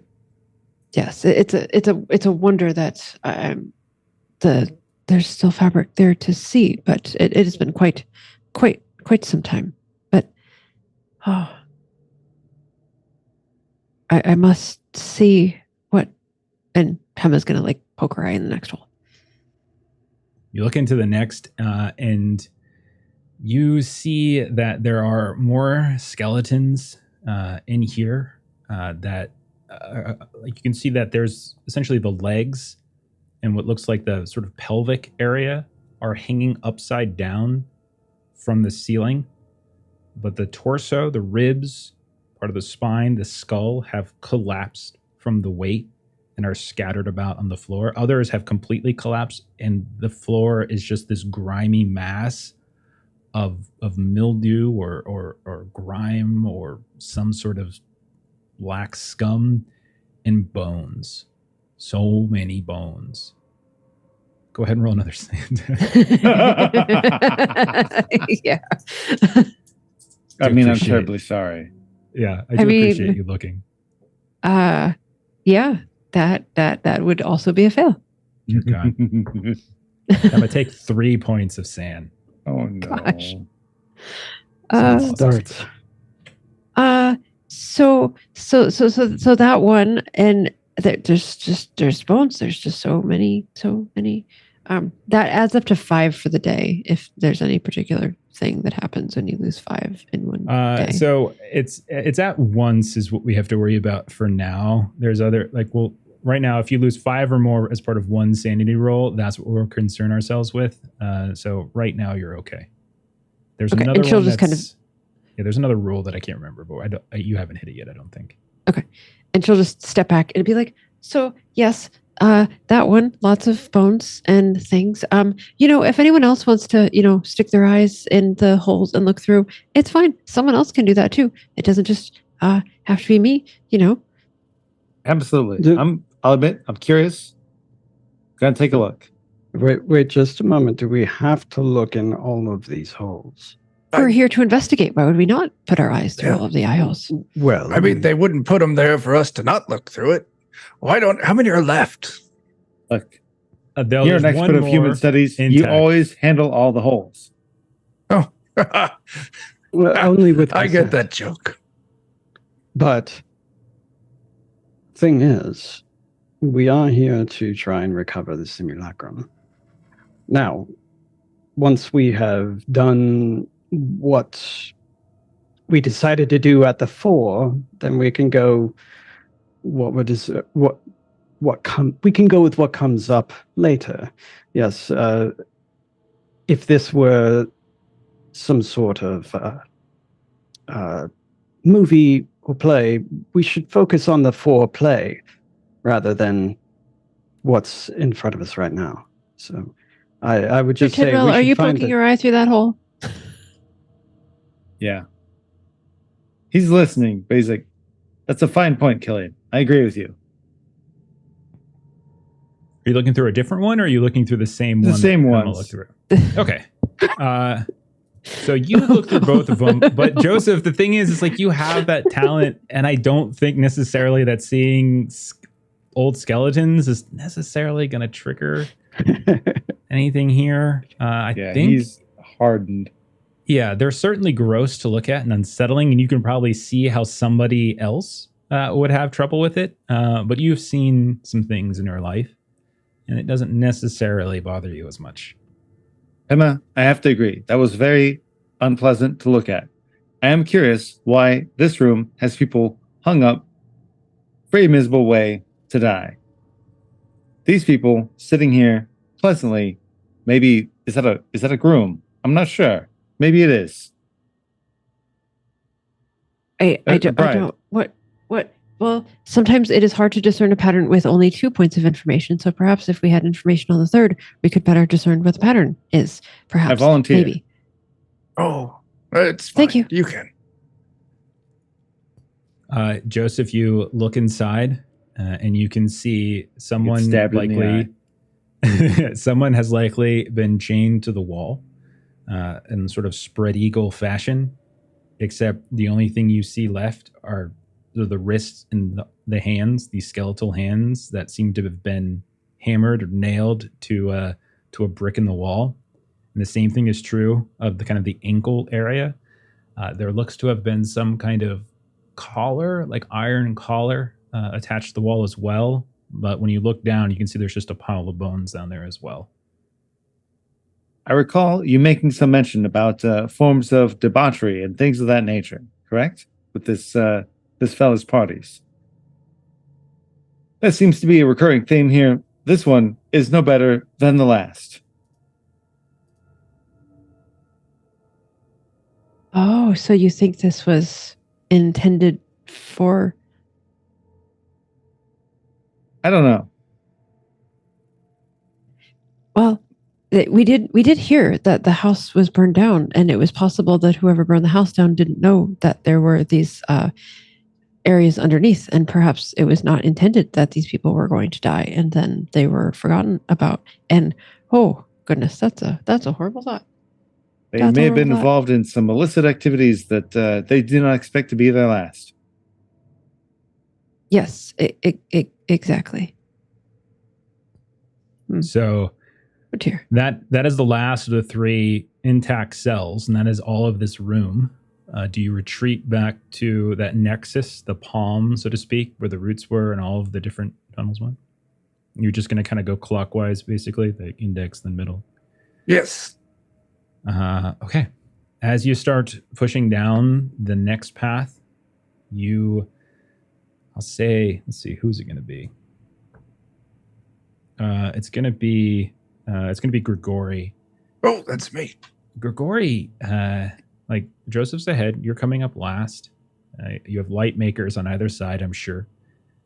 And while you're looking behind you, you don't see anyone following you, but you do hear voices. You can't distinguish them. You just hear the sounds of what you think is a male voice, and then the cackling laughter. You think a woman's laughter that's just sort of wasping through the air, or kind of moving through, kind of assaults and you said your ears. I can't pick out a direction that it's coming from? It's coming from behind you, but you don't see a source of it. You just hear the laughter. You hear the sound of a man's voice. It's in French, but you can't quite discern exactly what it's saying. And then you hear the cackling, mad laughter of a woman. I will quickly and quietly alert the party. Psst, hey, there's someone behind us. And then I will pivot and drop to a knee, rifle at a ready aim down the hall. The 3 of you, as you see him do this, you listen, you look, you hear nothing, you see nothing. And a very awkward couple of moments pass. As Grigori, you continue to hear that laughter, you continue to hear the voice. Nobody else does. Roll a sand test there, Grigori. You've got it. Oh dear. I got a 5. Out of What is 41. with your dice rolls today? Can you roll anything other than a 5? Like, did you just program? hope I think not. that's cheating. I think Chuck has figured it out. Chuck, I've learned from Melissa. For sure. Yeah, it's You know- true. Maybe he knows the 5th portent. Each time this happens, you notice that it kind of comes with a gust of wind, and you see some of the roots kind of shift around, and maybe you talk yourself out of there being laughter or sounds, but no one else is hearing it. Like maybe you're letting your minds play tricks on you. Your leg is aching here and there. I could have sworn I heard it. Maybe it was the wind. Let's just be on guard, I guess. Keep listening, and I do want to, as we move, try and see if I can make out anything they say. But Okay. yes, Up ahead, Joseph, Killian, the 2 of you see a room once more open up. And all you see in here is a chase lounge that seems to be placed in front of a very large torturing rack. No one appears to be inside of the rack, but you all would be able to recognize a fairly medieval-looking, gruesome rack that someone would be put on and stretched and tortured in particular ways. And a lounge chair, or this now rotted and soaking, gross, grime-covered lounge chair, as if somebody was just sort of taking their leisure while watching the victim be tortured. I'm not gonna lie. I have the feeling I would not have cared for this gentleman. No, not at all. I don't. The things that he seemed to view as entertainment do not seem to agree with our entertainment. Well, something tells me that if someone were to have the capabilities of building this down here, he would have been incredibly wealthy. And there's something that can happen to your mind when you have all your needs, all your wants taken care of. Mr. Kozel, Yes. this is concerning for you. You might want to continue to be generous with your money so that you don't have too much of it and go do stupid things like this. Not a problem.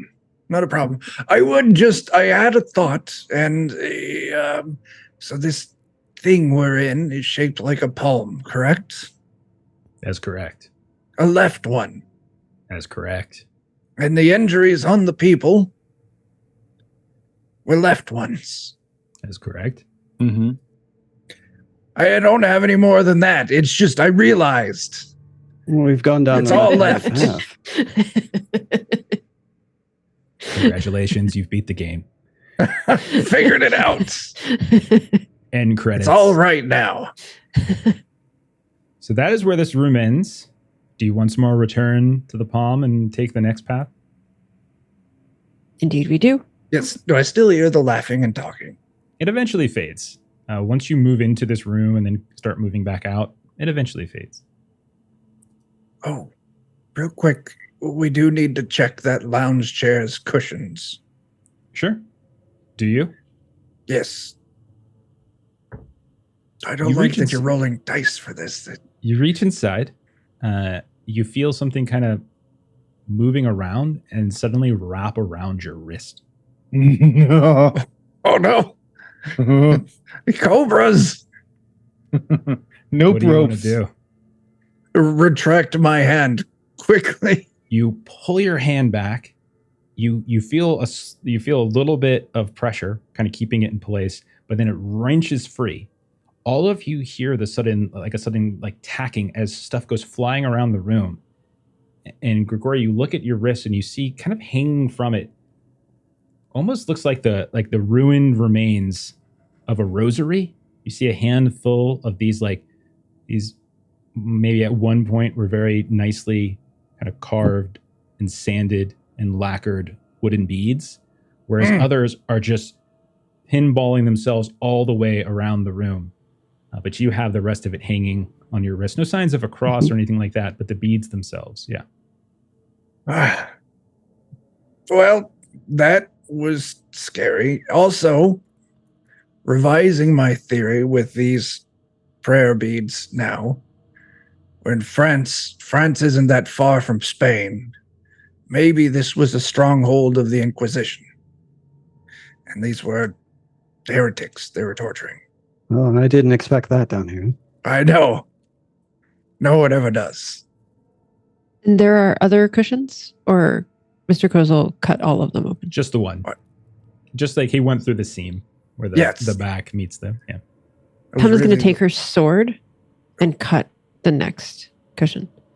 Okay. Yeah, you start cutting through, and you can see each time you hack into it, you can see a burst of bugs start flying out from it. Some crawling, some literally taking flight. You see maggots begin to pour and just fall onto the ground here and there. You see roaches and spiders begin to scatter, centipede or two. Makes no real logical sense. It's as if you're a child picking up a rock and you're just seeing all the different collection just kind of scattering away. Quick question about the room that we were, the thumb direction that we were in before. The doors were old enough that we could have just pulled them open. It would have taken some work, which you could have. Oh, okay. Yeah, it's not like an easy, like everything's kind of either swollen with moisture, or there's been some infrastructure damage, and so some of the, you can even, because there's been places where you've seen the walls crumbling here and there, the roots have pushed through, so everything would take any work to sort of unearth. Now that we've gotten some distance from those rooms, do we want to try to actually investigate them thoroughly, or were we good just poking our eyes through the holes? I mean, we didn't come here for nothing. I mean, we're going to do a job. Let's do a job. I didn't think of it, Mr. Kozel, until you cut open the cushion, that if we're going to be thorough, perhaps we should be more thorough. Very well. Maybe they've got their wallets and their IDs in their pockets or something, and we can get some more details. Okay. So Pema, who took, I think, 5 sanity loss from that room, wants to return. We'll say you spend a little bit of time breaking those doors open to each of them. And all you really find inside is what you saw through the peepholes, which is the remains, like there's bones, there's some scattered cloth here and there, and some of them, some evidence of worn chains and broken brick where some of the walls collapse. But other than what you've already like there's nothing new that you necessarily discover in here. Just a closer view of it. And then anybody else who didn't peek through the hole, you can now go ahead and roll a sand test as these horrors now become aware to you as well. We have to do it per room or just once for the area? I'll say just once. I'll just make the penalty a little higher, seeing all this happen at once. There we go. 68 over 41. All right. So you're going to take, Grigori, as you see all of this. This is horrific nature. You're hearing the whisper. You heard a woman's laughter. You heard a man's voice, and you start thinking about it in your head, and you think the word betrothed, maybe something like that kind of popped up. You're not really sure, but now that you see this veil, it's sort of coming together, messing with you a little bit. You can take 3 points of sanity loss. Oh, very well. I am now at 38. Killian succeeded. Bad. You're okay.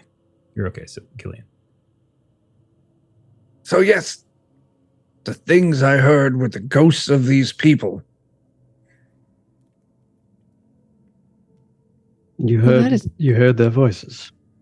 I heard the voice of a man and a woman, and the woman was laughing, and I thought I heard the word betrothed.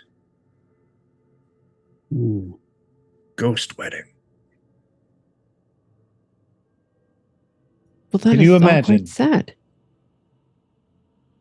If this poor lady was forced to be handcuffed to somebody that was already dead and sit beside them. So I'm trying to think what would be as cruel as the other things in the other room.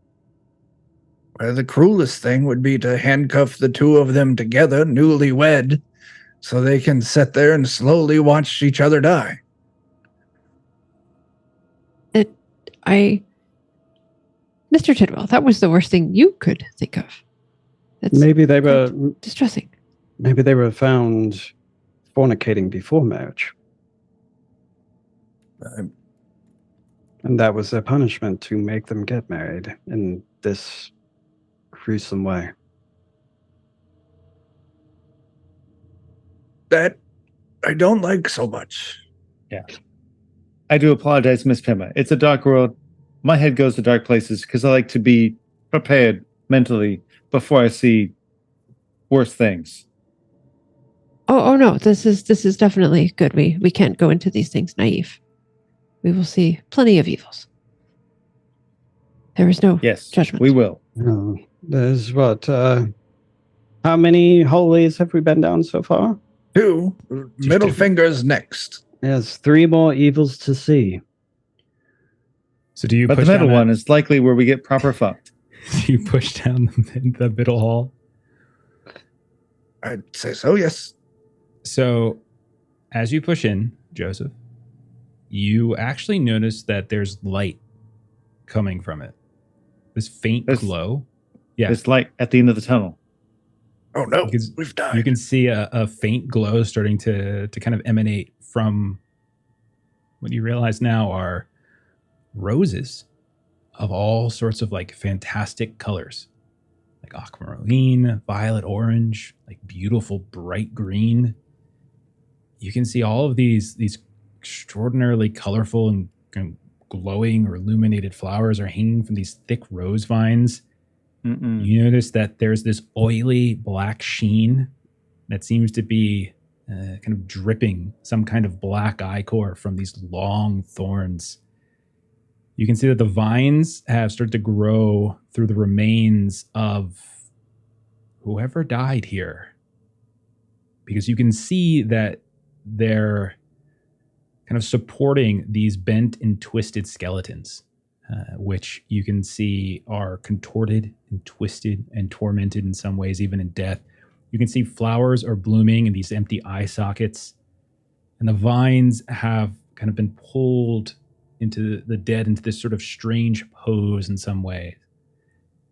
And at the base of the mass, Joseph, you see, and I'll say Killian at this point as well, the left arm of a statue. It's entangled by vines. It's human size, it's the equivalent of a human arm, and you can see it's glowing faintly. You can also notice as the two of you are here, and then we'll say Pema and Grigori, you join now. You can see a thin mist kind of forming, starting to concentrate and waft about the room a bit. I need everyone, including you, Joseph, as this I don't think is going to apply your talent, to roll a sand test to view this entire twisted, bizarre scene. I've failed again. Passed. Aha! Being uncharacteristically lucky tonight. Okay, so only Grigori. Yep. Grigori, take another point of sand loss. Oh, right. 37. Oh my gosh. What would you guys like to do? I recall our friend talking about the injury he sustained from the flowers. I'm going to make sure not to get myself anywhere near any of these vines. I have my cavalry saber. I will use it as best as possible. Not as good as a machete, but close. I will try to hack back and away the vegetation. Okay, so it's going to take some time. Even hacking into it, you realize the vines are extremely strong. Mm-hmm. It's working, but it's slow going. And your cutlass is very sharp. Your cavalry sword is very sharp. However, it's taking a very long time. You do think that if you really dedicate the time, if you're extraordinarily patient, which means waiting around in here for maybe 20, 30 minutes, doing this, hacking away at it, you probably could get it done. Is that something you wish to do? I'm willing to do it. I don't want anybody to have to risk themselves sustaining an injury like what that man did. Maybe none of us will. Maybe I'm just making a terrible assumption. However, if it's a difference between 20 minutes of my time versus one of you having some horrendous supernatural injury, I'll take 20 minutes. Okay. I'll agree to that. Yes. So all of you wait around as Joseph, you hack and hack and hack. And some of that black ichor kind of starts flying, almost like sap here and there around. Everyone make a luck test. Ah! God damn it, Jerry. I got a 9. Jesus, Chuck. How many single-digit rolls tonight, man? I don't So many. know. My rolls have been garbage here recently, so Wow. I'll Well, take it. looks like my luck has run out. No, No. I did not Have a intend fail. for this to happen. As the two of you basically get splattered with a significant chunk of this black ichor, face, clothes, you gotta kind of wipe it away. It's sticky like sap in some ways.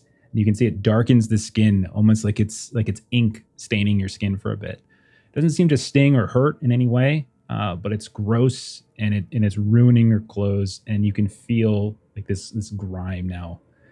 Otherwise, Joseph, you have hacked away enough, and you can see there is the arm. What would you like to do? Unrelated to the arm, seeing them splattered, I will pull out some of my travel booze in a rag and help Killian and Pema Of course. try and clean up. Of course. So you're doing that. while you're kind of wiping them down. Joseph, you're the only one who's not really busy at this moment. You're looking at this arm. It's smooth, relatively featureless. It sort of looks like China. It's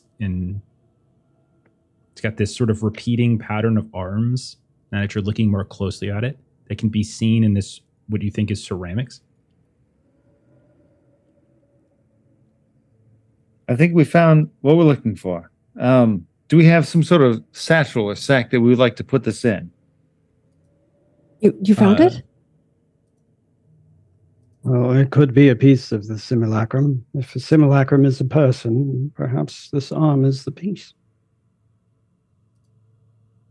I mean, I will gladly volunteer my coat to bind this.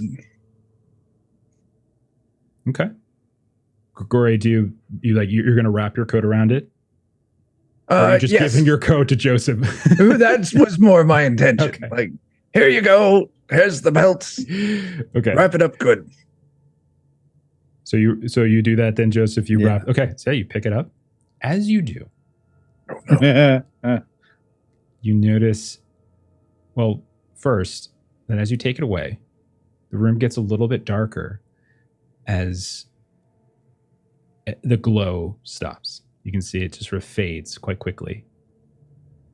The arm stops to glow. The roses are now just normal roses, colorful and vibrant, but no longer glowing, as it seems to have been kind of imbued somehow. And then the other thing that all of you notice is almost immediately after Joseph wrapped it up in Grigori's coat and picked it up, moved it from that place where it was, you all see the mist that had formed in the room begin to swirl about almost violently, getting to the point where it actually blinds you all for a moment where you can't see each other, and then flows out the hall and disappears down the hallway towards the exterior where you went down the stairs. Well, that was creepy. That might be concerning if we just released something that had been buried down here for a very long time, and we just released it back up there where there's a home with a family in it. I would like to take it the opposite direction. Like, this arm bound a curse to this area, and with the removal of it, the evil miasma, or whatever that was, flew away, never to harass the Lorien family again. Oh, well, that is a much more hopeful hypothesis. We could I'm go up and do a cursory check and then come back down here and explore the rest if we need to. We do have... Do we want to go back up and check, or do we want to look at the other two? I would vote in favor of finishing our job down here before leaving. Hey, I just shared with you all an image of the arm that Joseph has picked up. I'll drop this in the Discord later. But as you pick this up, this is what you have taken into your pack. I'll say you have a pack. That's fine. We can say you have a rucksack or something. You wrapped up in Grigori's coat. You slide it inside. I mean, I'm no expert, but my gut tells me this is the thing. I mean, I am agreeing with you, but just thoroughness, we should at least check everything down here. There's a Stone child back unturned. there. Everybody give me a spot hidden and we'll resolve this quickly. So Okay. go ahead and give me a spot hidden. We'll say this is essentially for searching the rest of the way. Because you're not wrong. This is the big prize. Which isn't to say that, Success. Jesus Christ, Chuck, you're crazy. I'm doing great. No kidding. Okay. So Grigori, Pema, did you pass? Yes, I did. Okay. Was it a regular pass? Was it a hard success? Was it an extreme success? 51 under 60, so regular. Okay. So we'll start with Grigori. Grigori, you, as you're going through the next rooms, it's much the same that you've seen before. Torture devices, some cells, evidence of people kind of observing it, watching it, and all sorts of different manners. But I'll say in one room, Grigori, you actually stumble across where it looks like part of the wall was sort of pushed out, and like this hidden alcove with a shelf kind of kick a series of parchments and books onto the floor, one of which seems to be in relatively good shape. When you pick it up, you have no real clue what it's about. It's going to take some time, obviously, to read it, but I'll say just for the sake of it, you can put, if you would like, you have a tome. Very well. The language, as you look at it, seems to be Latin. So I don't know if anyone speaks Latin specifically, but that's what this language appears to be. And then for Pema, as you're looking through, you find in one of the rooms, kind of in the hand of one of the victims of kind of I can't remember what it's called, but I think it's an Iron Maiden in a way. It's sort of similar as you kind of open up this device, and you can see inside someone, like there was like some kind of sacrificial knife was like jammed up and under the rib cage of this skeleton, that as you open the door, it kind of collapses on top of you. And due to the semi-entombment within this device, you can see this very curved blades grime, but it's a very beautiful looking artifact of some kind, and that's what will stumble down to you. So mark those two down. I feel like Pema would go back to Grigori and kind of say, like, I have something that I think you might be interested in. And I have something I think you might be interested in. Do you want to trade these? Yes, this would be fascinating. Very well. I'll take the cool wiggly knife, and you take this giant book that I think you will find quite interesting, hopefully. Oh, this lifts my spirits a bit from the day that we've had so far. Very well. Right. And so with that, you've cleared the place. You don't see anything else. There's no other hidden rooms that you spotted. Grigori, you feel very confident in that. There's no other hidden areas or hidden rooms or pathways or sixth fingers or anything like that. Do you, I presume at this point, retreat up and kind of debrief as much as you want to debrief the Loriens? Is that fair? Yeah. Well, I guess we should have some kind of thing to tell them, whether it's fully the truth. They don't get to know about the arm or the knife or the book, but I mean, I don't know, ancient Spanish Inquisition torture chamber. Rosary, perhaps. Okay. Oh, the broken rosary. Yes. Okay. So and some chairs. We don't have to play it all out, but we'll say you debrief them. Do you tell them about the bodies and things like that? I would say you all are smart enough to realize that finding human remains is something that is going to need to be reported. So it's not like it's the 20th century. It's 1923. Finding human remains is likely something you're going to have to report to officials. So do you tell him this, or do you let him go discover it for himself? I think we would want to make sure that now that we've unearthed this, it's possible that like the kid could go wandering down there. So we want to make sure that they know, like, there's. And honestly, there's really no reason for him to go do it. Let other people that are trained to deal with such things, that have had experience and some amount of resolve built up to deal with it, go in and search. Okay, so we'll say we don't have to roleplay it all out, but we'll say this conversation lasts a little bit of time. You probably stay maybe for another night because it's nighttime by the time you emerge. You probably stay for dinner. Once Keach go to bed, you have a very frank discussion. Once food has been eaten, you've been cleaned up, they offer you rooms to clean up the ichor that is just staining your skin here and there. And you kind of tell them everything. He volunteers. He like they're a little bit taken aback, and they're definitely concerned and upset about what you found, like these devices. But at the same time, Christian is a doctor, so he has performed surgeries. He has seen skeletons. He has worked on cadavers. So it's probably nothing that's going to really alarm him too much. But he will volunteer to take care. Like, it's their home. It's this find. He will take care of contacting various state and religious officials to ensure like this is taken care of. He does ask if you would, he sort of wanders out loud, like, should he reply to Mr. Wellington, kind of informing him of your found. Did you tell him about the arm? Did you tell him that you discovered the arm? I would vote no. Okay. So he will probably just like outside, like, I suppose I shall contact Mr. Wellington and say that it unfortunately was a very empty and fruitless search and just very alarming discovery, but nothing of value, unfortunately.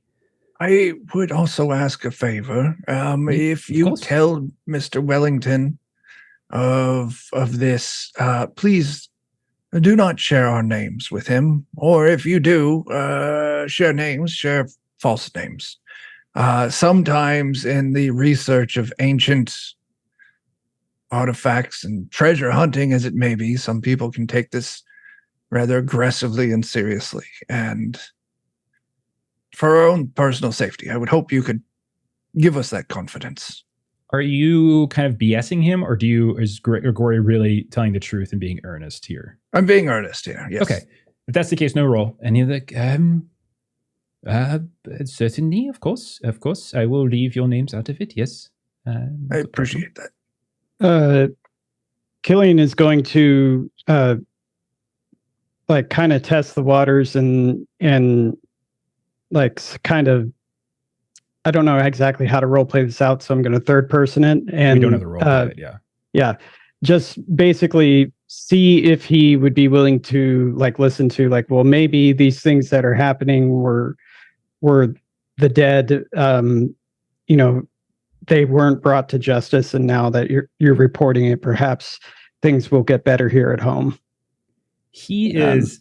I'll say this: he'll be extraordinarily skeptical to that. He is a man of science and medicine. That sounds ridiculous to him. However, I'll say one thing you do notice, Killian, now that you bring that up.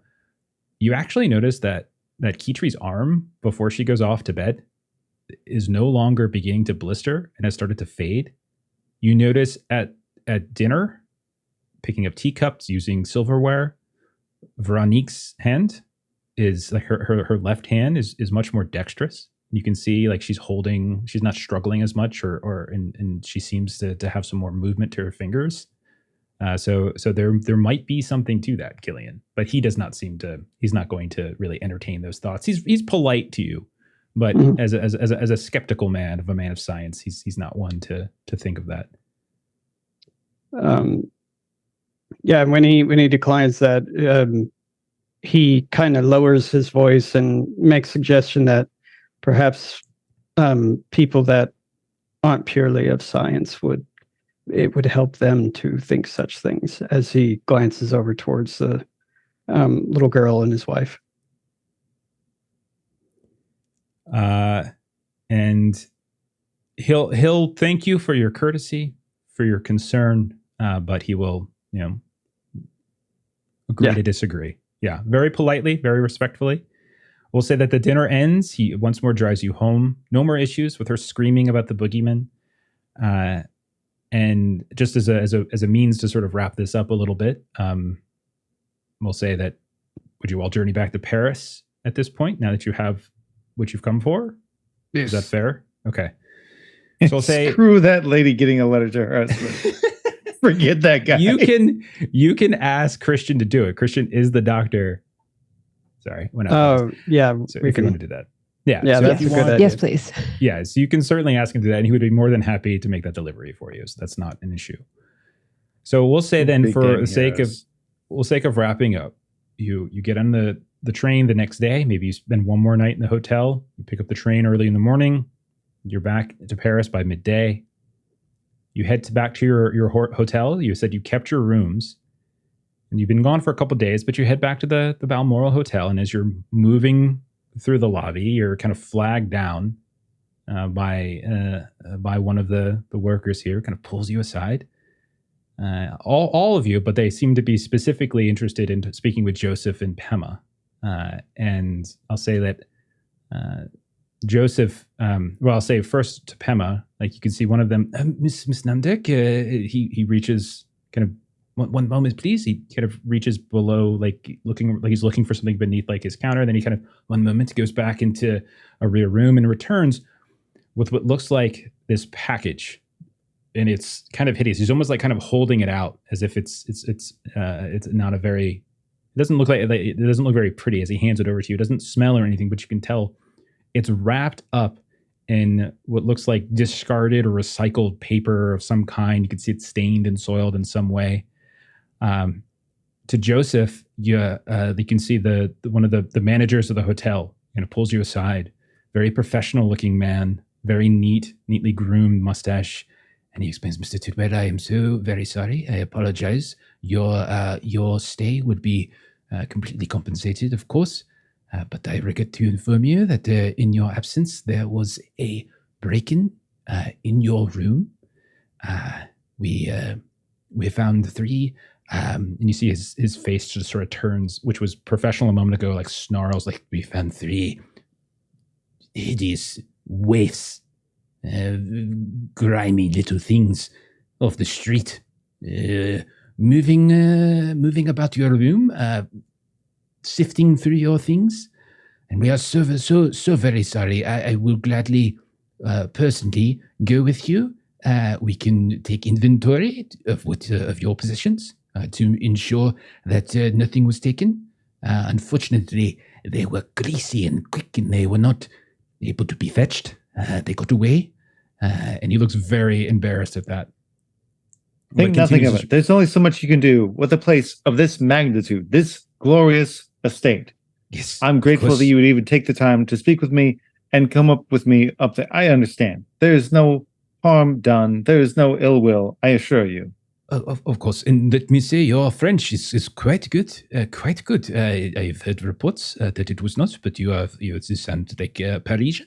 And you're a wonderful liar. I thank you for that. Of course not. Of course. I would not lie to you, of course. But let's just go in inventory. So the two of you start kind of moving up.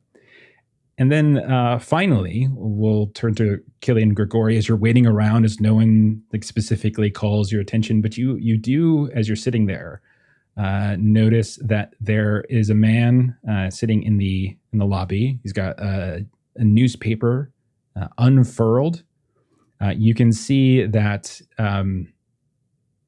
there is a newspaper article on the back that kind of catches your attention, both of you. And I will share it with you in order to be relatively fast. I'll go ahead and read it. But it says, headline, abandoned police wagon near basically a French cemetery. Subtitle, dead officers unsettle a city. And use Paris, January 1920. It gives you the date. A chilling and perplexing incident unfolded near the Cimetière du Père Lachaise, leaving the city in a state of unease. An abandoned police wagon was discovered in the vicinity. The wagon had been transporting 3 assault suspects who were taken into custody at the Saint-Ouen flea market following an altercation and the destruction of several merchant stalls. The scene took a grim turn when authorities found the lifeless bodies of the wagon's driver and a second guard nearby, their foreheads marked with a disturbing and meticulously carved occult symbol. The identities of the presumed killers and the motive behind the symbol remains a haunting mystery. Investigators are both grieving for the loss of their colleagues and puzzled by the accounts of the incident. Adding to the intrigue, 2 other individuals managed to escape from the wagon earlier that day and are currently at large. Authorities are urging citizens to exercise caution and promptly report any suspicious activities that may aid in their capture. As investigators tirelessly work to unravel the enigma surrounding this unsettling event, numerous questions linger. Who orchestrated this macabre act, and what dark intentions lie beneath it? The residents of Paris anxiously await answers. And perhaps we will get those answers next time, as that's where we're going to call it for tonight. Yay. Right. We did it. Yay. Okay. We All did right. good things this episode. Sorry that went a little long. Did. We're good Did you? people. No, you guys are great. You guys are awesome. It's fantastic. Ah, I'm very excited. You got a piece. You got your first piece. Someone mentioned the hand Mhm. effect. Yeah. We got it. You have the arm of the set of car simulacrum. That's pretty fantastic. All right. We will next time. We won't do much in Paris. We're basically done with Paris. But we will finally, at long last, board the Orient Express. So that will happen next time. So I'm very excited for that. And that's what we'll go with that. All right. Nice. Why don't we go ahead and do some closing plugs and we'll get out of here. Thank you for hanging out a little bit longer, guys. Sorry about that.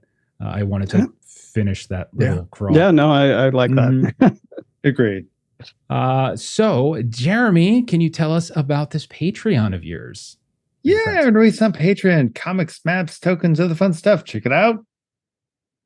Perfect. And Chuck, what's DOK doing this week? Let's see. Wednesday, we've got Alien, All Fear the Ishtar, Chapter 4, Episode 2. Jeff and Jeremy are in that. Yeah, it's a lot of fun. And then Friday, we'll be back doing some more Umerica. Yeah, so check that out as well. Indeed. Adam, what do you got? Grim and Perilous.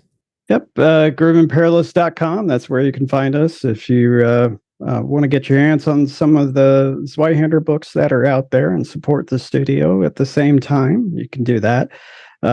Also, if you're interested in what we're coming out with for Radiator, I just released How Radiation Works on our Patreon, which you can find a link to on our website. And, you can see some of our exclusive playthroughs of Radiator and how it works, and get a catch of what's to come from us. Perfect. And then as for us here, we've got tomorrow night, Forbidden Lands. We're back to that. Steven's going to run us through some more crazy adventure. A week of darkness is looming. Everyone hates everybody. Well, everyone in the party hates every single person who lives in that land because they never want to help us and they're always yelling at us. So it's gonna be fun. I'm not sure who's gonna flip first. Either me as Gunk or Aaron as Bacho. As our patience with these freaking humans, we've had it, and we're just gonna rip them apart pretty soon. You don't like pink skins. No. We don't like furless. We don't like the furless. Yeah, furless. That's what it is. Yeah. Let's see. And then Friday, we are back to Conan as we are continuing our Katai adventures. We're heading to the Swamps of Death. So that's, fun. So come check that out. Saturday, we'll return to One Ring, 2nd edition, as we were going to start a journey phase, and we're going to head to a new adventuring location. So very excited. Next Monday, we return to Holler as well. I'm jumping back into the shift boss seat. Thank you so much, Tracy Sizemore, for running again. I saw that you were in chat for a bit tonight. Thank you for hanging out. But I will turn to that seat. And in 2 weeks, we'll be back with more horror on the Orient Express. And we will finally leave Paris and begin our adventure on the Orient Express itself. Maybe. I don't know. I probably got to stop promising that kind of stuff because I thought we'd be done with Paris tonight. And we still have a few odds and ends to sort of tie up here and there. But with that, I think we're going to go ahead and raid somebody. I'm going to keep talking really fast because I didn't have it ready. So let's go ahead and raid. Let's raid Happy Jacks. Let's do Happy Jacks again. So I'm going to raid Happy Jacks. Follow the raid. Follow us. Follow DOK. Follow Grim and Perilous. Follow Aaron Reese on Patreon.